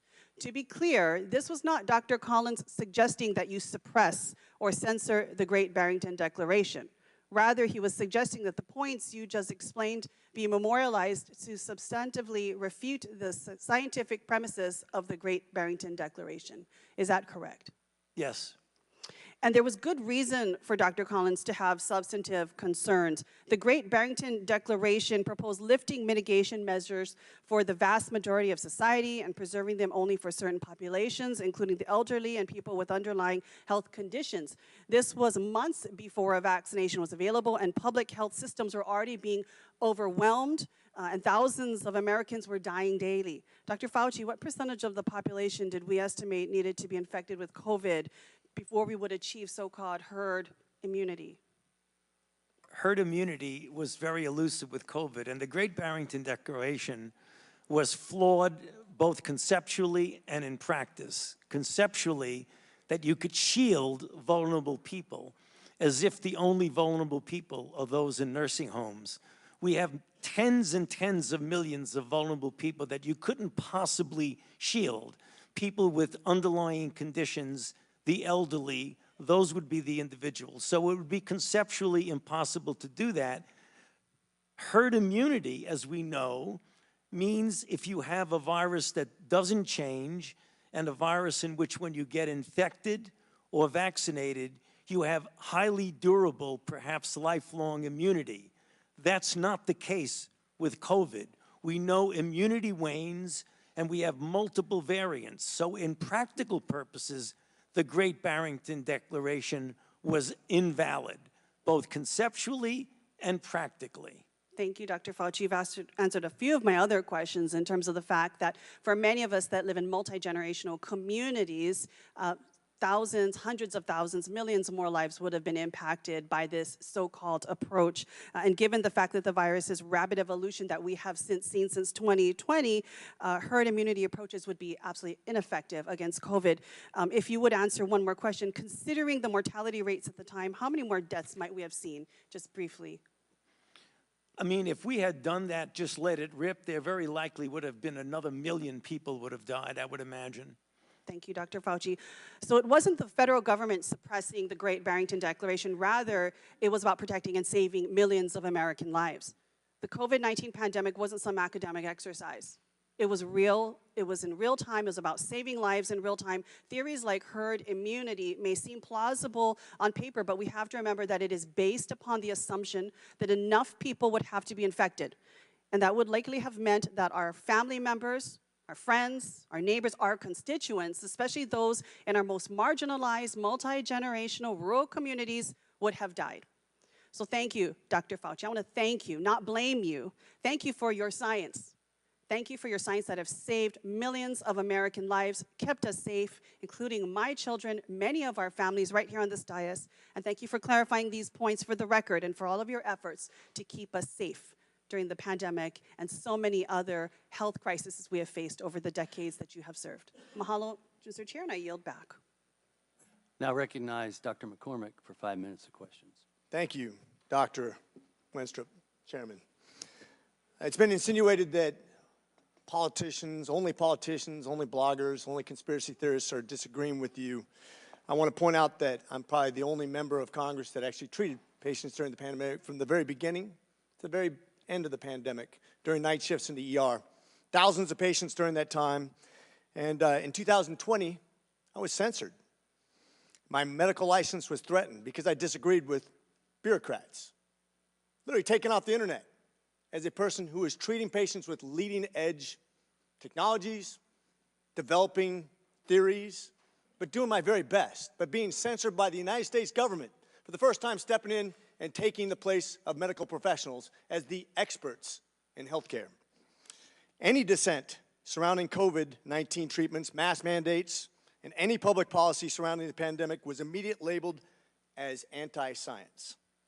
I watched as public health officials and politicians told my patients what treatment options were best for them, regardless of their comorbidities or their medical history. Despite my education and my training and my experience, my opinions were relegated to conspiracy and misinformation by so-called healthcare experts who had never treated a patient throughout the entire pandemic. This has been a black eye on the medicine and has highlighted why government should never insert itself in between patients and their healthcare providers. The American people deserve to make medical decisions through conversations with their physicians rather than politically motivated mandates. Dr. Fauci, did you ever treat a patient for COVID during the pandemic? I was part of a team that was at the NIH that took care. We didn't take care of many of them. Okay, so not hands-on. Got it. Thank you. Why would I be criticized by a bureaucrat for doing my very best as a healthcare, this is a rhetorical question, but why? Why would the government, who's never treated a patient for COVID, you can read all the things you want, but you're not there. You're not seeing patients. You're not watching people die, intubating patients right there with that disease in your face, watching it happen, watching the development of this disease and actually learning from it. But I'm being told by bureaucrats what's right and wrong. And what's funny is everything I was censored on, I was proven to be right. Pretty crazy, isn't it? You said in an interview that you gave as part of an audiobook written by Michael Spector that you believed an institutional should make it hard for people to live their lives so they'd feel pressured to get vaccinated. Could we run the audio clip on that, please? You think can be done about it. I have to say that I don't see a big solution other than some sort of mandatory vaccination. I know federal officials don't like to use that term. Once people feel empowered and protected legally, you are going to have schools, universities, and colleges are going to say, you want to come to this college, buddy? You're going to get vaccinated. Lady, you're going to get vaccinated. Yeah. Big corporations like Amazon and Facebook and all of those others are going to say, you want to work for us, you get vaccinated. And it's been proven that when you make it difficult for people in their lives, they lose their ideological bullshit and they get vaccinated. Thank you. Are all objections to COVID vaccinations ideological bullshit, Dr. Fauci? No, they're not, and Thank that's you. not what I was referring to. Well, in reference to making it hard for people to get education, traveling, working, I'd say it very much was in context. And I take great offense to this. Miss Allison Williams testified before this committee about losing her job because she sought an exemption for ESPN's vaccine mandate, which came from recommendations from bureaucrats like yourself. She and her husband were actively working with a fertility expert, a physician, on how to get pregnant, and agreed with the premise that she was young, healthy, wanted to get pregnant, and shouldn't get the vaccination for medical purposes. But she was fired because you made it hard, just like you said in your statement, because you didn't want to make sure that the ideological bullshit got in the way of her working, of living her life, of making a medical decision with her healthcare professional. I think America should take great offense to this. That's exactly what you meant when you said making it hard for people to live without getting a vaccination. You affected people's ability to work, travel, be educated, to actually flourish in American society, to self-determine, as we're all given God-given rights. Shame on you. Dr. Fauci, you've become Dr. Fear. Americans do not hate science. I don't hate science. The American people hate having their freedoms taken from them. You inspired and created fear through mask mandates, school closures, vaccine mandates that have destroyed the American people's trust in our public health institutions. This fear you created will continue to have ripple effects over generations to come. You have already seen its effects in education, in the economy, and everything else. Quite frankly, you said, if you disagree with me, you disagree with science. Dr. Fauci, I disagree with you because I disagree with fear. And with that, I yield. I now recognize Mr. Moskowitz from Florida for 5 minutes of questions. Thank you, Mr. Chairman. Dr. Fauci, good to be with you here today. I was not here, but I saw a member of this committee questioned whether or not you represent science and tried to make that in some offensive way. I just want you to know most Americans don't think she represents Congress. So one of the things I've learned. So I hear now you double Fauci. So I don't want you to be offended by that. I actually, similar to Representative McCormick, who was serving in the field as a doctor during COVID, I was running the logistics operation and the Florida response as the director of emergency management for the state of Florida for Governor DeSantis. So I was deploying masks and gowns and gloves. We were setting up field hospitals. We were setting up testing sites. We were setting up vaccine sites throughout the pandemic. And the one thing that became clear to me as a country is we were not prepared. In fact, we actually had many preparations for a pandemic, but both the states collectively and the federal government threw that out and kind of was just making it up as we go. One of the things I wanted to ask you, and I understand you're not in the response field, but do you feel, since you've left, that we are better prepared today than we were several years ago when COVID hit? In some respects, excuse me, in some respects we are, but in others I'm still disappointed. And I think one of the things that was really a problem with the response was the degree of divisiveness that we had in the country about a lack of a coherent response, where we were having people, for reasons that had nothing to do with public health or science, refusing to adhere to public health intervention measures. What I think that we will do better, hopefully, is that the CDC, I believe, has now recognized some of the failings of the lack of communication and interaction between the federal response and the local public health officials. One of the weaknesses that we had in the United States that other countries didn't have was a disconnect between the healthcare system and the public health system, whereas the CDC can't demand information from local public health individuals. They have to volunteer to give it to them, and it isn't given to them in real time. So we were at a disadvantage. Oh, no question. I saw that. I saw how the lack of investment in technology, right? We had states trying to share information with the federal government using, Windows 2000. Or fax machines. Fax machines, right. Exactly. Yeah, so... And so, we spent $7 trillion in 2 packages and 2 administrations. And one of my concerns is that I feel that, especially in supply chain, I feel like we're not that much better off than we were before COVID. Am I wrong in that assessment?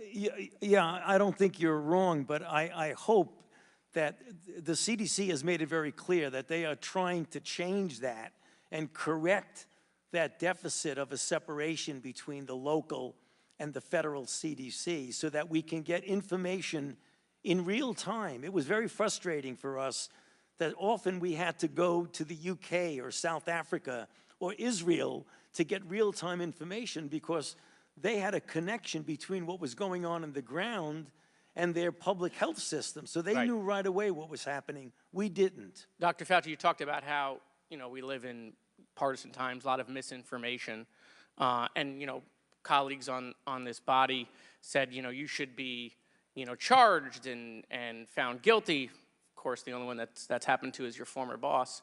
But, the question I have is, when you saw a lot of that disinformation, whether it was, we can use a disinfectant to do like a cleaning or do light in the body, or that, China's working super hard, President Xi's got it contained, all of the stuff that was being put out, were you concerned?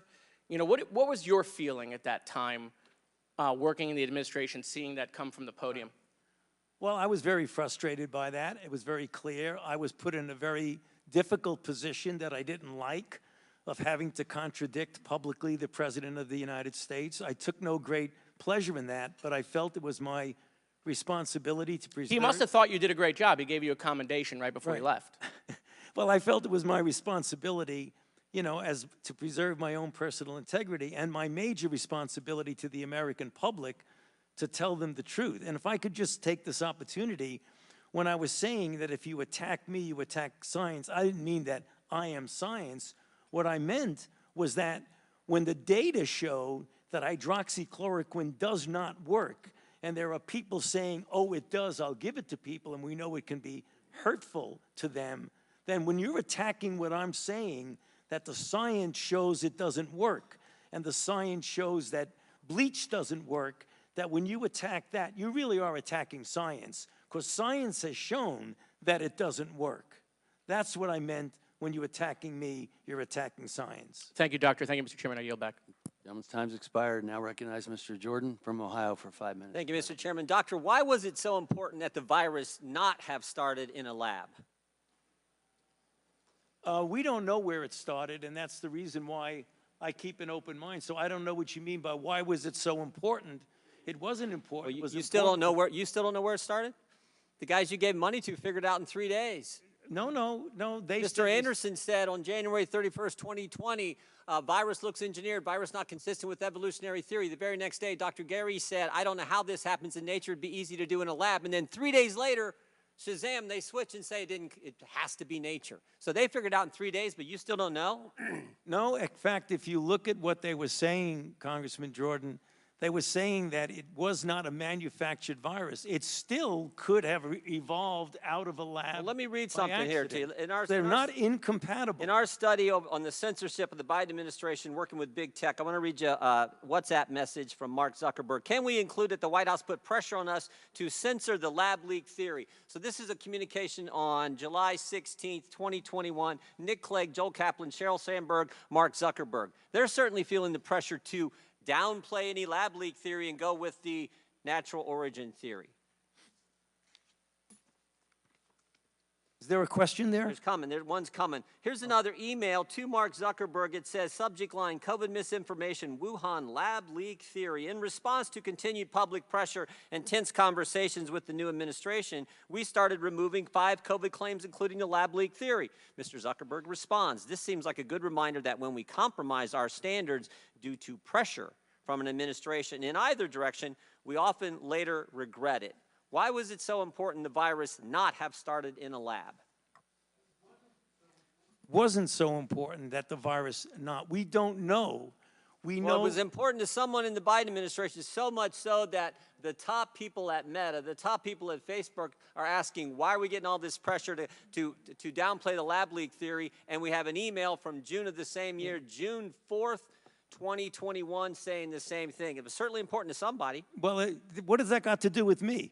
I'm asking you because you're the expert on the coronavirus. I'm saying, why was the administration so pushing not to have the lab leak theory as something that was viable? I can answer that. I've kept an open mind throughout the entire process. You kept an open mind. Dr. Fauci, open mind. That is correct. What happened in those 3 days? Why did Dr. Anderson and, Mr. Anderson and Dr. Gary, why did they change their mind in 180 degrees? Because what Christian Anderson says 3 days later, after he said virus looks engineered, virus not consistent with evolutionary theory, 3 days later he says the main crackpot theories going around at the moment relate to this virus being somehow engineered, and that is demonstrably false. How did they figure all that out in 3 days, Dr. Fauci? You can do that. You still have an open mind. Well, what they did is that they testified before this committee. What they did, they went back and looked at the sequences and realized that their initial concern was unfounded about that, and it did not look at all like it was manufactured. But as they said in their paper, even though they feel it was more likely— 3 days, they figured it out. That's exactly. You could do that in 3 days. You can scan sequences in a day. You don't need 3 days. Okay, who's Robert Redfield? The former director of the CDC. Dr. Redfield, right? And he was also on the coronavirus task force. Is that accurate? He was a member of the coronavirus task force. And here's what he said to this committee. He said, Redfield said that Fauci and Collins left him out because Redfield suspected that coronavirus had leaked from the Chinese lab. Is that accurate? Well, he said that, but that's not true. That is incorrect, Congressman. Dr. Redfield's lying to the committee when he sat right where you sat? When he said that I kept him out, that is an incorrect statement. The roster who was on the phone was Dr. Redfield in that conference call on February 1st when you had Mr. Anderson and Dr. Gary on that call? He was not. And the conference call was put together by Jeremy Farrar. So no one kept him out. He said he was kept out because he felt— Did U.S. tax dollars— You want me to answer the question? Yeah, I would just wonder why he wasn't on the call. It seems to me the head of CDC, part of the coronavirus task force, which was formed 2 days prior to that call, would have been on the call. Well, the call was arranged by Jeremy Farrar. You should ask him. Okay. Did U.S. tax dollars flow through a grant recipient to the lab in China? I'm sorry, what was— Did U.S. tax dollars flow through a grant recipient to the lab in China? Yes, of course. It was a subaward to the Wuhan Institute. And who approved that award? Excuse me? And who approved that award? What agency approved that award? National Institute of Allergy and Infectious Diseases. Your agency approved that, right? Yes, it did after— Did that have anything to do with this downplaying of the lab leak theory? No. Nothing to do with it? Nothing. Do you agree that there was a push to downplay the lab leak theory? Not on my part. Really? Really. Wow. Wow. I think most of the country would find that amazing. I still got 11 seconds. Well, look at the facts. I've kept an open mind throughout the entire process. All right, I yield back. I now recognize the majority staff for no longer than 30 minutes of questions. Dr. Fauci, it's good to see you again. I want to ask a couple questions about some of the members' questions and then get into some follow-ups. The issue of the CIA trip was brought up. That was brought to us by a whistleblower. That was not an allegation made by the committee. It was an allegation made by the whistleblower. You testified at a transcribed interview back in early January. Do you recall me asking you about that allegation? About the going to the CIA? Yes. And do you recall, and you denied it then as well, and you denied it here today, do you recall the subcommittee publishing that you denied it? I don't recall. We did. You did, okay. We put it out in a press release afterwards that you denied the whistleblower's allegation. And then today, during the course of the last couple hours, have any members on the majority side of the dais asked you about a trip to the CIA? Yeah. They have? No, they have. I'm sorry, Mitch, I'm not hearing this so well. I have a point of order, Mr. Chairman. What's the gentleman's point of order? I have an inquiry about whether or not I'm hearing things or whether or not you just yielded 30 minutes of committee time to staff. That is correct, both sides. And the question that the gentleman just raised was a question that I raised. So apparently he was not listening when I was questioning Dr. Fauci. Thank you for your point of order. You may continue. What I asked was, we asked you about this in a transcribed interview. You testified that you did not go to the CIA. We published that you refuted that allegation. And then today, no members of the Republican side of the dais have asked you that question. Is that accurate? Thank you. You've been asked a number of times about your former senior advisor, Dr. Morins, and have said, and I want to make sure I characterize it correctly because it goes a little back and forth, that you didn't conduct official business over a personal email with Dr. Morins. Has Dr. Morins emailed your personal email before on non-official purposes? As I mentioned, we wrote scientific papers together, so he very well may have used that. Of course, that's the email I use when I write a scientific paper, right? And that's because NIAID policy allows you to write on semi-official time, write papers, but you just have to put a disclaimer that this is not the view of in other NIH. words, if you're doing something as official business, you shouldn't use your emails that are your official business. So in order to be compliant with the regulations, you would use a personal email. I appreciate it. I want to ask about some of the public health policies enacted during the pandemic. Dr. Francis Collins, the former NIH director, recently said in an interview, and I'm quoting, you attach an infinite value to stopping the disease and saving a life. You attach a zero value to whether this actually totally disrupts people's lives, ruins the economy, and has kept many kids out of school in a way that they never quite recovered. Understanding the COVID task force had a lot of voices at the table, is that an accurate description of the public health advisors, and then you could fit in other advisors along the way? Yeah, you know, Mitch, what I believe that Dr. Collins was saying was that we give advice based on pure public health issues. It's very, very clear now, retrospectively, looking at the potential collateral negative effects of things like mandating. It would be important for us now, since the purpose of, I believe, why we're here, is to how we can do better next time, is to consider the balance. I think things that we did in the beginning were in the context of horrible situation of 4,000 to 5,000 deaths per day. But that doesn't mean that you don't go back and look and say, did everything we do at that point and the duration for which we did it, was that appropriate, and do we need to re-examine? I believe that's what Dr. Collins was referring to, and I agree with him on that. And you got to my next question, that we are here trying to figure out how to do better next time, lose fewer lives next time. Would that be a better thought process going forward of thinking about the possible unintended consequences of public health measures? Absolutely. And you've heard from both sides of the dais today, first weeks, months, novel virus, nobody knew what was going on, called for some drastic measures. Once there was a better understanding of who the most affected demographics were, do you think it would be important to more narrowly craft public health measures to specifically favor those demographics? The answer is yes, but you have to be careful. Because if you have a certain group that is being predominantly afflicted, if you're really, really clear that another group is really quite protected, then you should fashion it demographically related. But what often happens with outbreaks is that they're a moving target, and you only hear about other vulnerables as you get further into the outbreak. So the answer to your question is you're partially correct that you need to do that, but you've got to be careful when you're dealing with a moving target. And we can appreciate that. You've been asked a little bit again about the theories of natural immunity and herd immunity. Those are both real scientific theories in infectious disease, is that correct? Yes. And between infection-acquired immunity and vaccinated-acquired immunity, did the United States hit herd immunity?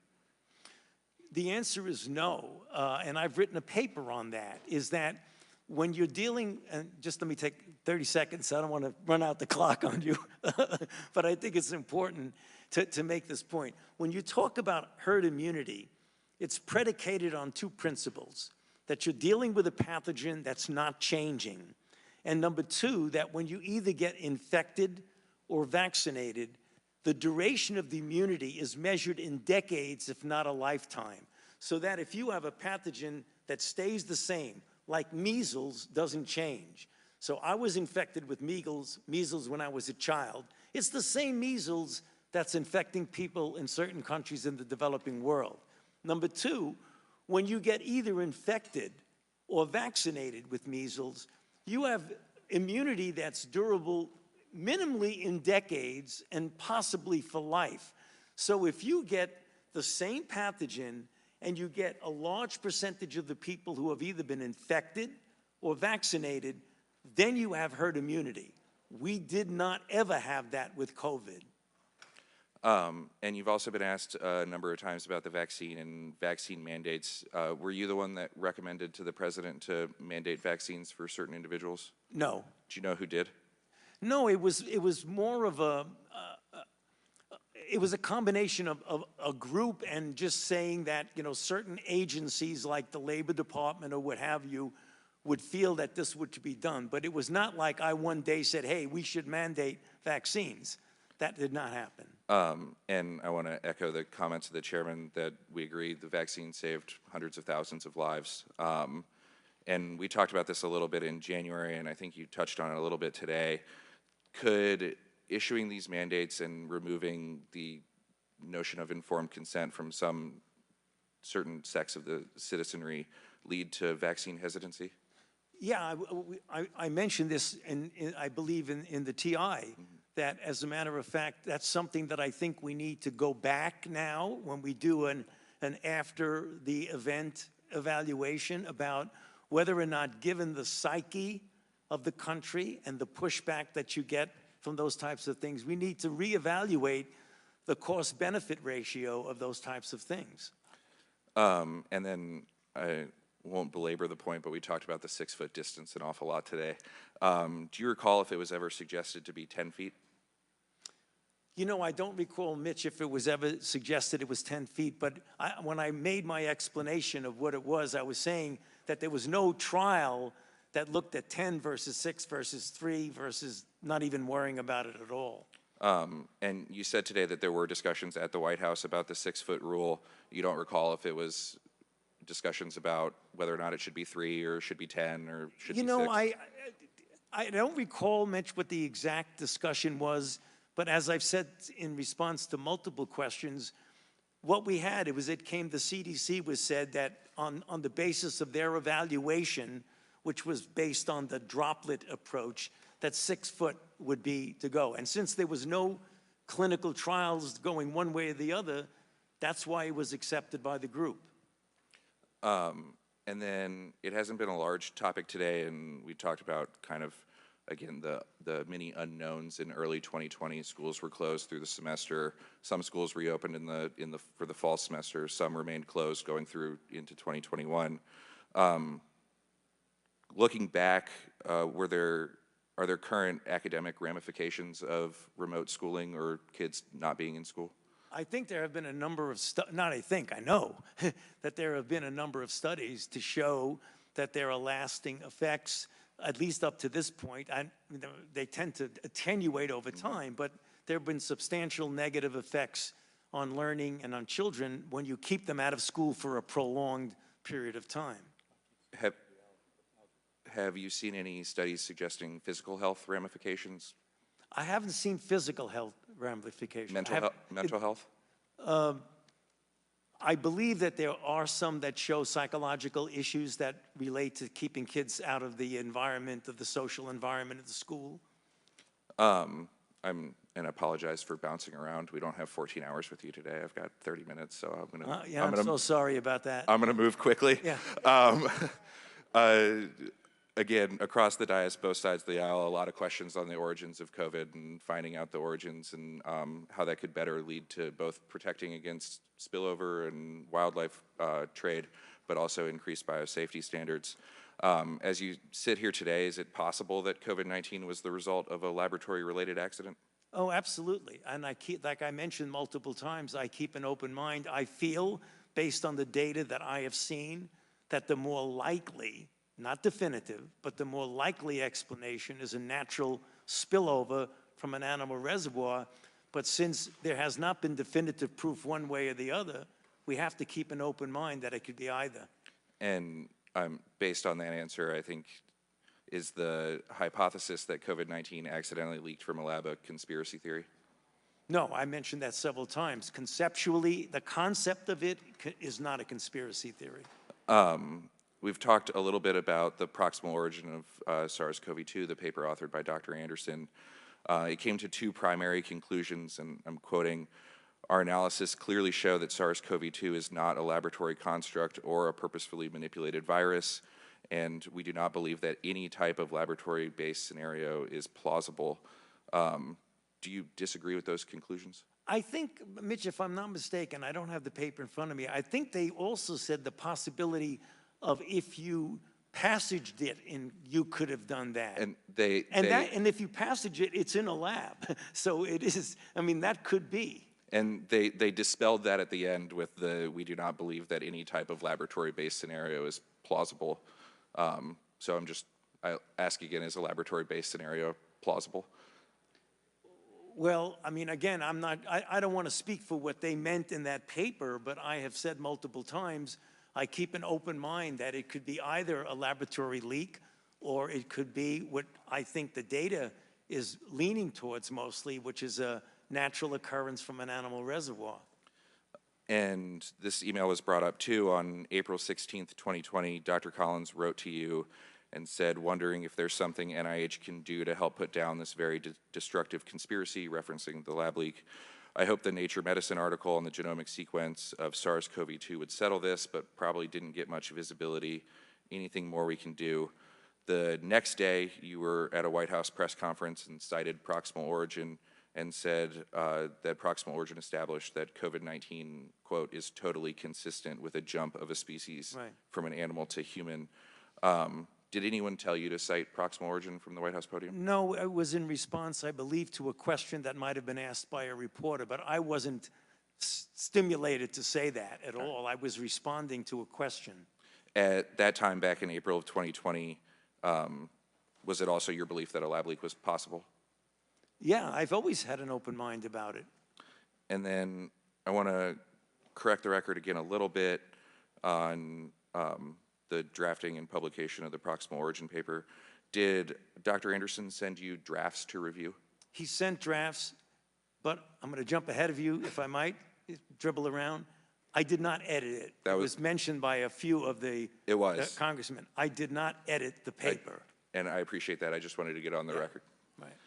I want to talk about Dr. Morenz and what you wrote in your opening testimony and some of the answers that you gave today. And just for clarity, you were, in addition to being unaware of his use of personal email and potentially intentionally deleting federal records, were you also unaware of his actions to assist Dr. Daszak and EcoHealth? I was aware of his friendship. I was not aware of his attempts to assist him to respond to an NIH inquiry. So not aware of the editing of press releases or editing of letters? No, I was not.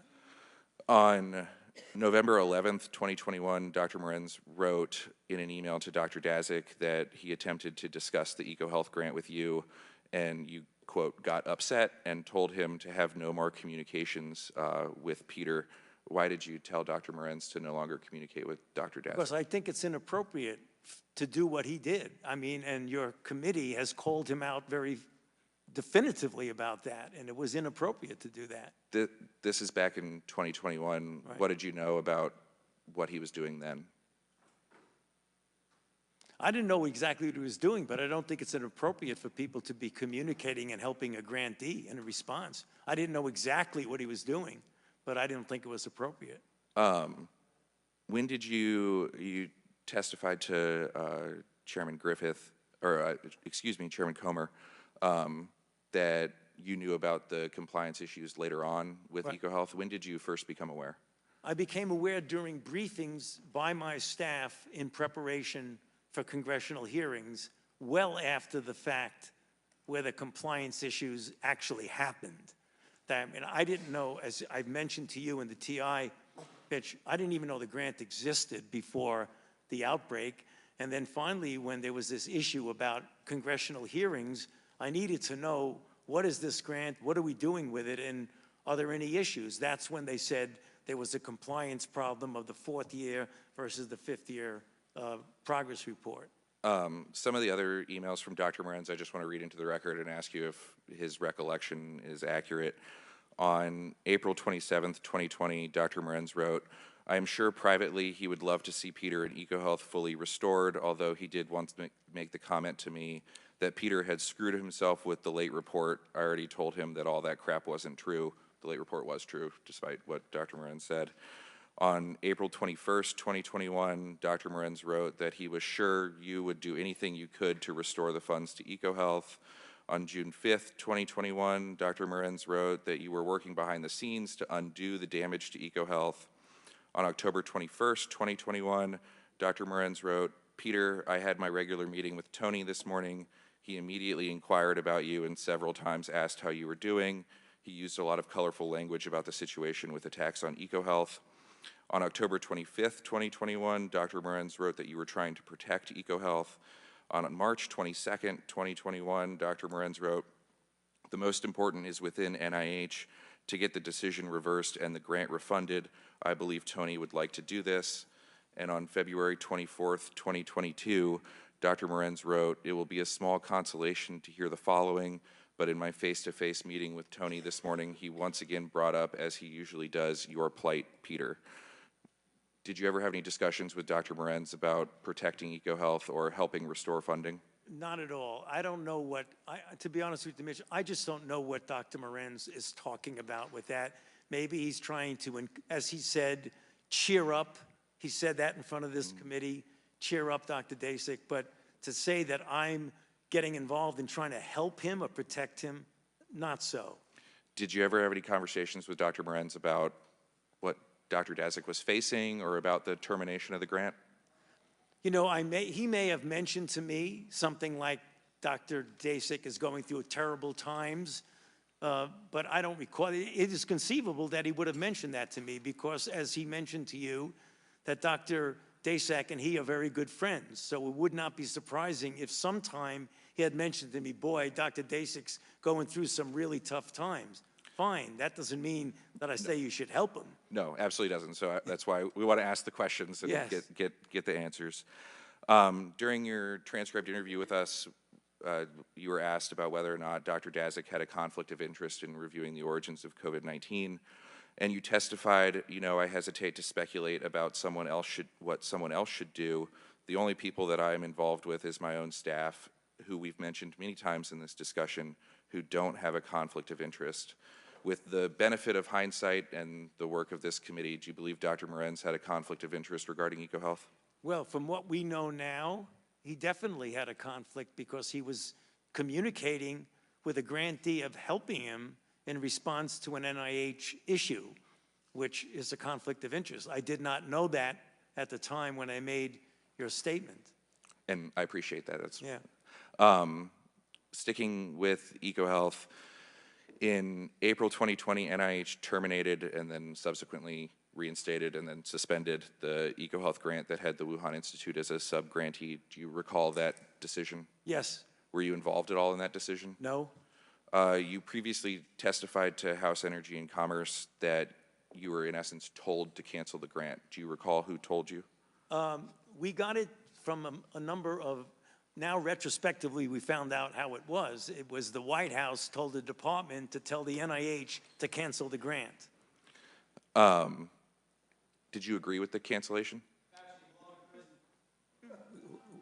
What is that? Do we need to listen to that? Okay. He was escorted out. Yeah, okay, good. I'm sorry, repeat the question, Mitch. Did you agree with the cancellation? You know, it wasn't a question of agreeing or disagreeing. It was like, can we really do that?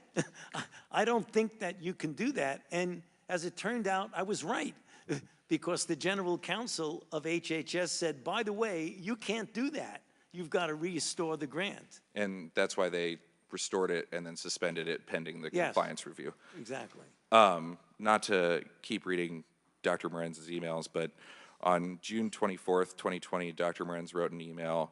He, referencing you, made some additional comments to the effect that this came from the White House and he was totally opposed to it. You weren't totally opposed to it? Well, see, that's his, you know, he's doing a lot of interpretation, Mitch. His interpretation, I was totally opposed to it. It was more of, can we really legally do that? And the answer turned out, I was right. No, you can't. Do you recall, did the department ask you first or Dr. Collins first to terminate? I think it went directly to Building 10, excuse me, Building 1, the director's office. Is that the NIH director's office? Yeah, I think it went from the department to NIH to us. Okay. Were you, prior to your retirement in December of 2022, were you involved in any of the compliance actions NIH took against EcoHealth? I don't believe so. I think the actual, and again, I'm a little unclear about the time, but I think most of the disciplinary actions actually occurred after I left, if I'm not mistaken. Yes, the actual suspension and debarment occurred after you left, but there were a number of letters requesting lab notebooks or further information while you were still there. What happened, Mitch, and it's important to point this out, once it was clear that there was compliance issues while I was still there, we were told at NIAID, stay out of it. Compliance is going to be handled by Building 1, i.e. the NIH director, and Mike Lauer. So the compliance was said, don't touch it, don't go near it, just we'll take care of it. And you just brought this up, since the original termination, then suspension, NIH found numerous major violations of grant policies, has since debarred the Wuhan Institute of Virology and suspended and proposed for debarment both EcoHealth as an institution and Dr. Dazik individually. Are you aware of those? Yes, I am. During previous TIs and hearings, when asked if they supported every one of these actions and supported the suspension and debarment, both Dr. Collins and Dr. Tabak said yes. Sitting here today, do you support the suspension and debarment of EcoHealth? Yes. I want to move on to the kind of like known unknowns of COVID origins, to quote Dr. Lipkin's paper from early 2020. On October 20th, 2021, Dr. Tabak sent a letter to then Ranking Member Mr. Comer that said the bat coronaviruses studied under the EcoHealth Alliance grant could not have been the source of SARS-CoV-2 and the COVID-19 pandemic. You've testified similarly both back in January and today. Some of the things that I believe Chairman Griffith brought up was just kind of that statement results on some things, rests on some things that we just can't know. In your experience, Dr. Fauci, do researchers publish every virus that they sequence? No, I mean, I think researchers don't always publish every single thing they do. Do they routinely publish every experiment that they conduct? I'm sure there are people who don't publish every single experiment that they do. And then is there a lag time between the sampling, the analysis, and the publication? Yeah, I mean, publications often take months before they come out. Is it possible, if not plausible, that EcoHealth and the Wuhan Institute of Virology have samples from between 2020 when they originally published a paper, or excuse me, 2015 when they originally published a paper with all of their samples, and now that are unpublished? Sure, it's possible, but Mitch, I might just throw in there, you can't get away from the fact that the viruses that were studied, that the NIH gave them a grant to study, don't pull back on the fact that no matter what you did with those viruses, they were phylogenetically so different, they could not possibly be the precursor of SARS-CoV-2.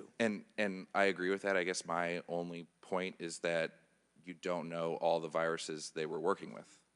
Yeah, and let's make that clear because Congressman Griffith asked it, and I answered you quite honestly, that none of us can know everything that's going on in China or in Wuhan or what have you, and that's the reason why I say today, and I've said it to TI, I keep an open mind as to what the origin is.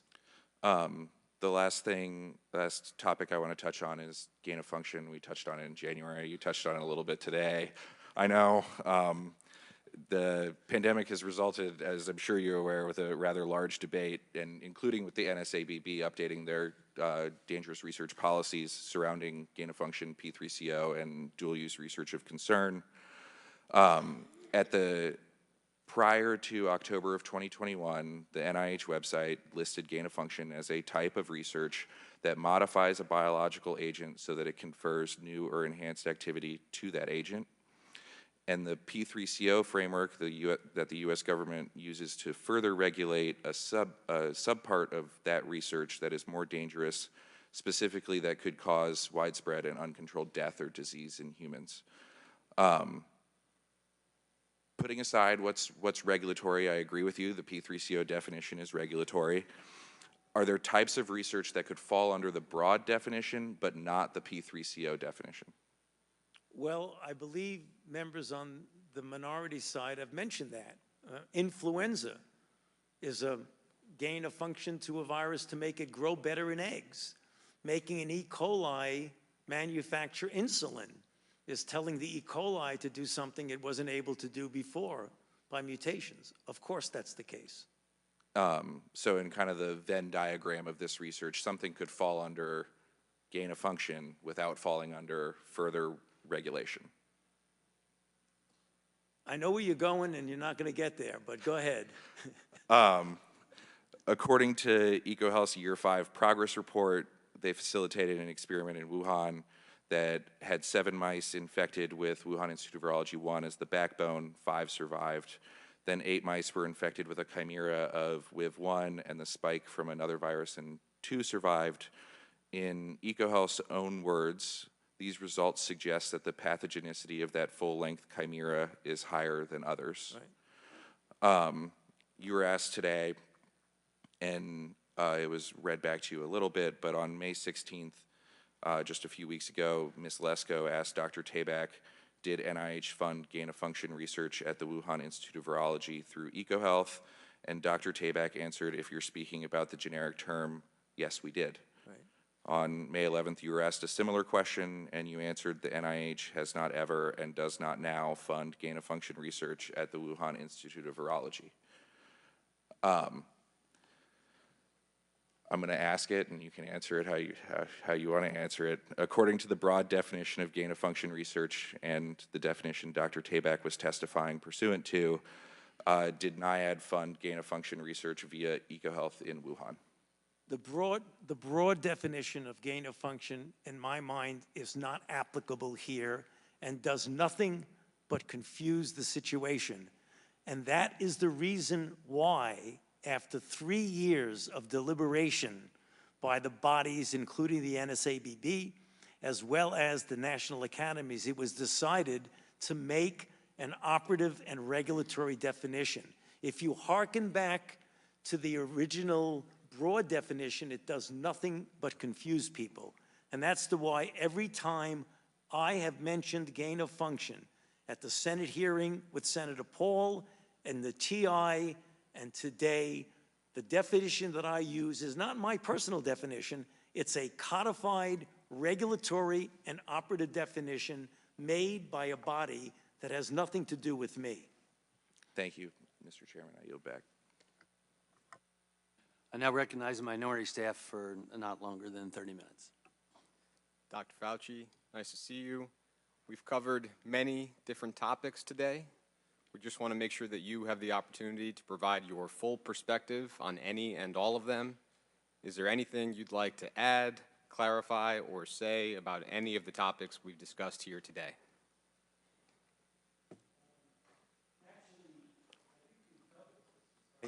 We've covered just about everything, but if you come up with something you want to ask me, I'd be happy to try to fill it in, but I think we've been rather extensive today. I think that's great, and I think we agree, and so with that, we'll yield back the remainder of our time. I'd like to yield to the Ranking Member Ruiz for a closing statement if he would like one. Dr. Fauci, I'd like to thank you for your testimony today, and I would like to thank you for your decades of service to our nation, especially with the HIV epidemic that our nation suffered through, the pandemic flu, Ebola, Zika, and COVID-19, and your years of research and investment that led to the rapid development of the COVID-19 vaccine that saved millions of lives. Thank you. And over the past 4 years, you have been personally targeted by extreme narratives about the origins of the COVID-19 pandemic and the U.S. government's response to it. They began in force in retaliation to wisdom you offered that contradicted the reckless and dangerous therapeutic recommendations by President Trump and have remained part of House Republicans' political playbook. These extreme narratives have been the bedrock of the Select Subcommittee's Republican-led probe and the untenable inferences they've somehow drawn despite the overwhelming evidence that it is inconvenient to those narratives.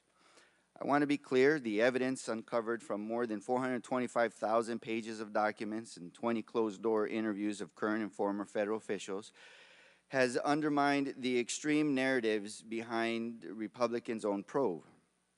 As I alluded to at the beginning of this hearing, my Democratic colleagues and I are committed to speaking objectively and truthfully about what the evidence shows, and this is what it shows. Dr. Fauci did not fund research through the EcoHealth Alliance grant that caused the COVID-19 pandemic. Dr. Fauci did not lie about gain-of-function research in Wuhan, China. Dr. Fauci did not orchestrate a campaign to suppress the lab leak theory. These findings are apparent from the evidence. In fact, this much was clear by the time of Dr. Fauci's 2-day transcribed interview this past January.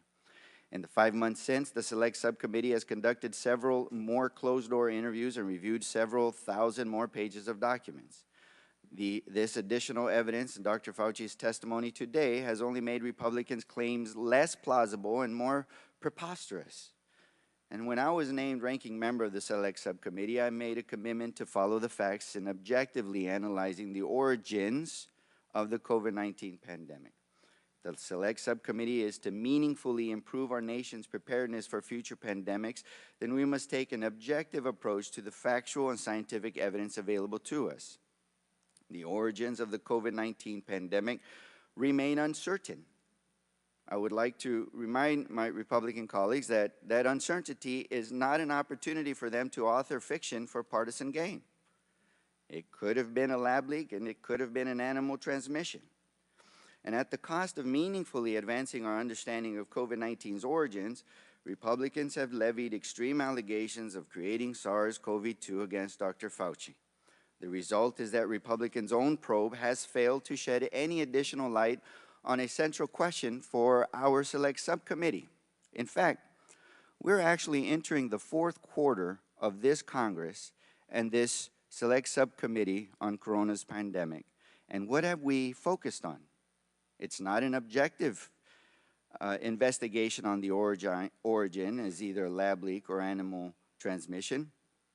We have spent the vast majority of time, like in this hearing, with Republicans trying to prove that Dr. Fauci and Collins funded research through EcoHealth that created the SARS-CoV-2 virus. And in order for that to be true, it is dependent on proving the lab leak theory to be true. So it has not been an objective investigation as to whether or not the virus came from a lab or an animal transmission in order to prevent and prepare for the next pandemic. It has been to push this narrative. And this hearing is their climax, their star witness to finally prove their narrative. And they did not do so. Instead of focusing on solutions like fortifying our public health workforce and infrastructure, securing domestic supply chain of vital public health equipment and medications, or equipping schools, churches, synagogues, mosques, businesses to safely stay open during the next deadly novel viral pandemic. Instead, they focused on accusations without evidence. And it seemed like even though the evidence was there that the accusations were false, it didn't matter. They still accused him on a cover-up, suppressing the truth, that he initiated, prompted, or edited the Proximal Origins paper, that he funded a gain of research that created the SARS-CoV-2 virus, even that he received royalties. You know, his answers today and his transcribed interviews and his countless emails refuted all of this. They always have. And his testimony today did again. But I guess that doesn't matter for the majority. The truth is that there is no evidence to prove this narrative that we spent so much time addressing. Their accusations are without evidence, but it doesn't matter to them. Intentionally misleading the public is propagating disinformation, and it's wrong and dangerous not only because it manufactures distrust in our public health leaders and our public health agencies, but also because it targets Dr. Fauci and other public health officials for violent death threats. Dr. Fauci just said that anytime anybody alludes to the false accusation that he created the COVID-19 pandemic, his death threats go up. But irresponsibly and recklessly, members on this subcommittee continued to accuse him of that. So for the remaining months of the Select Subcommittee, I reaffirm my commitment to take a serious, balanced look at the question and the possibilities of whether the novel coronavirus emerged from a lab or from nature. And I emphasize to my colleagues that any uncertainty about those origins is an opportunity for us to work constructively together on forward-looking measures to improve our nation's readiness for future public health threats. Thank you, Mr. Chairman, and I yield back. Thank you again, Dr. Fauci. I want to thank you for coming here today. I, again, truly appreciate your willingness to come voluntarily before this Select Committee for both your transcribed interview and hearing today. You know, this hearing was an opportunity to learn about our COVID-19 response and how we can improve and do better. And we did some good things during that, and I'll cite Operation Warp Speed as one of them. It's also an opportunity to more closely examine the office in which you served, because there seemed to be some significant wrongdoings that took place, and I believe that we can make changes and prevent that from happening in the future. That's my goal. It's an opportunity to take a close look about the processes and the procedures in place in our health institutions in the United States. That's our job as oversight in Congress. That's what we're supposed to do. I don't know what playbook some are talking about, because it's been my goal as chairman, and I think you've seen the staff behaving the same way, to take a hard look at the facts so that we can do better in the future. I know that at the end of the transcribed interview, not only during the interview, we talked about other types of vaccines we may be able to create, mucosal vaccines, maybe inhibitors of furin, if there's a furin cleavage site as part of the vaccine. I appreciated that conversation so very much. And at the end, you thanked me for the fairness. And we had the opportunity to share a lot that day. I think what I'm most concerned about as we go forward as a country and from our agencies is that we can be trusted and that we are better in our messaging and talk about clarity. Dr. McCormick today talked about what it was like actually treating COVID patients day in and day out. I had recommended early on that America needed to hear more from doctors that were treating COVID patients, what they were seeing, what was working, what was not working. I compared it to General Schwarzkopf during the Gulf War. Everyone tuned in every night to hear what General Schwarzkopf had to say, not the politician, but what the general in charge had to say. And I think that was important, the one who was in the trenches. But look, you know, we've gone back and forth on the definition of gain of function. I think it's been pretty clear what was, you said was on your mind, and there were two different definitions, if you will, a generic definition and an operative regulatory definition. But so, you know, when we go through this, and what America hears is that you say NIH did not fund, and Dr. Tabak said NIH did fund. Clarity matters. I think it would have helped when you were in front of Dr. Paul in the Senate, if you were clear about what you meant. The American people had never heard of gain of function until this came about. Clarity matters. You know, when we conducted great trials on the vaccines, I thought they were phenomenal. Normally you have 8,000 to 10,000 people. We had about 40,000 people in each one of the trials. And what we knew from the trials is that, one, it saved a lot of lives. That's one thing. But we also knew that if you got vaccinated, you could still get COVID. We didn't make that clear to the American people in my mind. And that you could still get sick. And so if someone stands up, not you, but if someone stands up and says, if you get vaccinated, you're never going to go to the ICU and you're not going to die. Well, that was still happening. So where was the messaging? I wish you would have corrected that right then and there. You know, President says, oh, maybe we just inject bleach. Well, some people maybe thought that was serious. We made it clear it was not. And that was important. But here we have Operation Warp Speed, which I know firsthand you were working on, and you were kind enough to work with the Doctors Caucus to explain what was going on with Operation Warp Speed. And we have a presidential candidate who says, well, if that's developed, I'm not taking it. And I'm paraphrasing. And then takes it. The American public deserve a lot better from their government. And what should have been a 9/11 moment for this country, this pandemic, was turned into a political nightmare. We need to do better. These are agnostic issues, not political. And I think from what we have learned from you in the TI and here today, there's a lot of things that we can do better. And the grant process being one of them.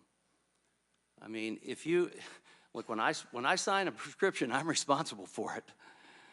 Somebody needs to be responsible. And if you're signing for grants but not responsible for it, you just sign it, then you're not responsible for the dollars that are going out. And then maybe it's the advisory committee that needs to be signing the grant so that there's some level of responsibility and responsibility for compliance. I think that's one of the biggest lessons learned through all this. We can do better. America's a great country. We can fix our problems. But we have to take a good hard look at what we did, what we didn't do, be honest with ourselves, be better in our messaging to the American people, especially when it comes to health. And that's why I felt it was very important that we don't do things like mandates, but let patients have a conversation with the doctor that they know and trust, and make sure that we're getting the doctors all the information and data that they need. From adverse effects of the vaccine, which we've always done, adverse effects of the vaccine, to what the vaccine can and can't do, whether you're at risk or not at risk, what are your risks? Those are personal conversations that need to take place. And I look forward to trying to establish a system that does a better job at that. I'm going to conclude and just say thank you once again, Dr. Fauci. Matter of fact, I'd be glad to have more off-the-record conversations about things we can do in the future, drugs we may be able to develop, treatments we may be able to provide, and vaccines we may be able to produce. And so if you're amenable, I might reach out to you for that, and other scientists as well that may have varying opinions. So again, thank you again for being the witness today. With that and without objection, all members will have 5 legislative days within which to submit materials and to submit additional written questions for the witnesses, which will be forwarded to the witnesses for their response. If there's no further business, without objection, the Select Subcommittee stands adjourned.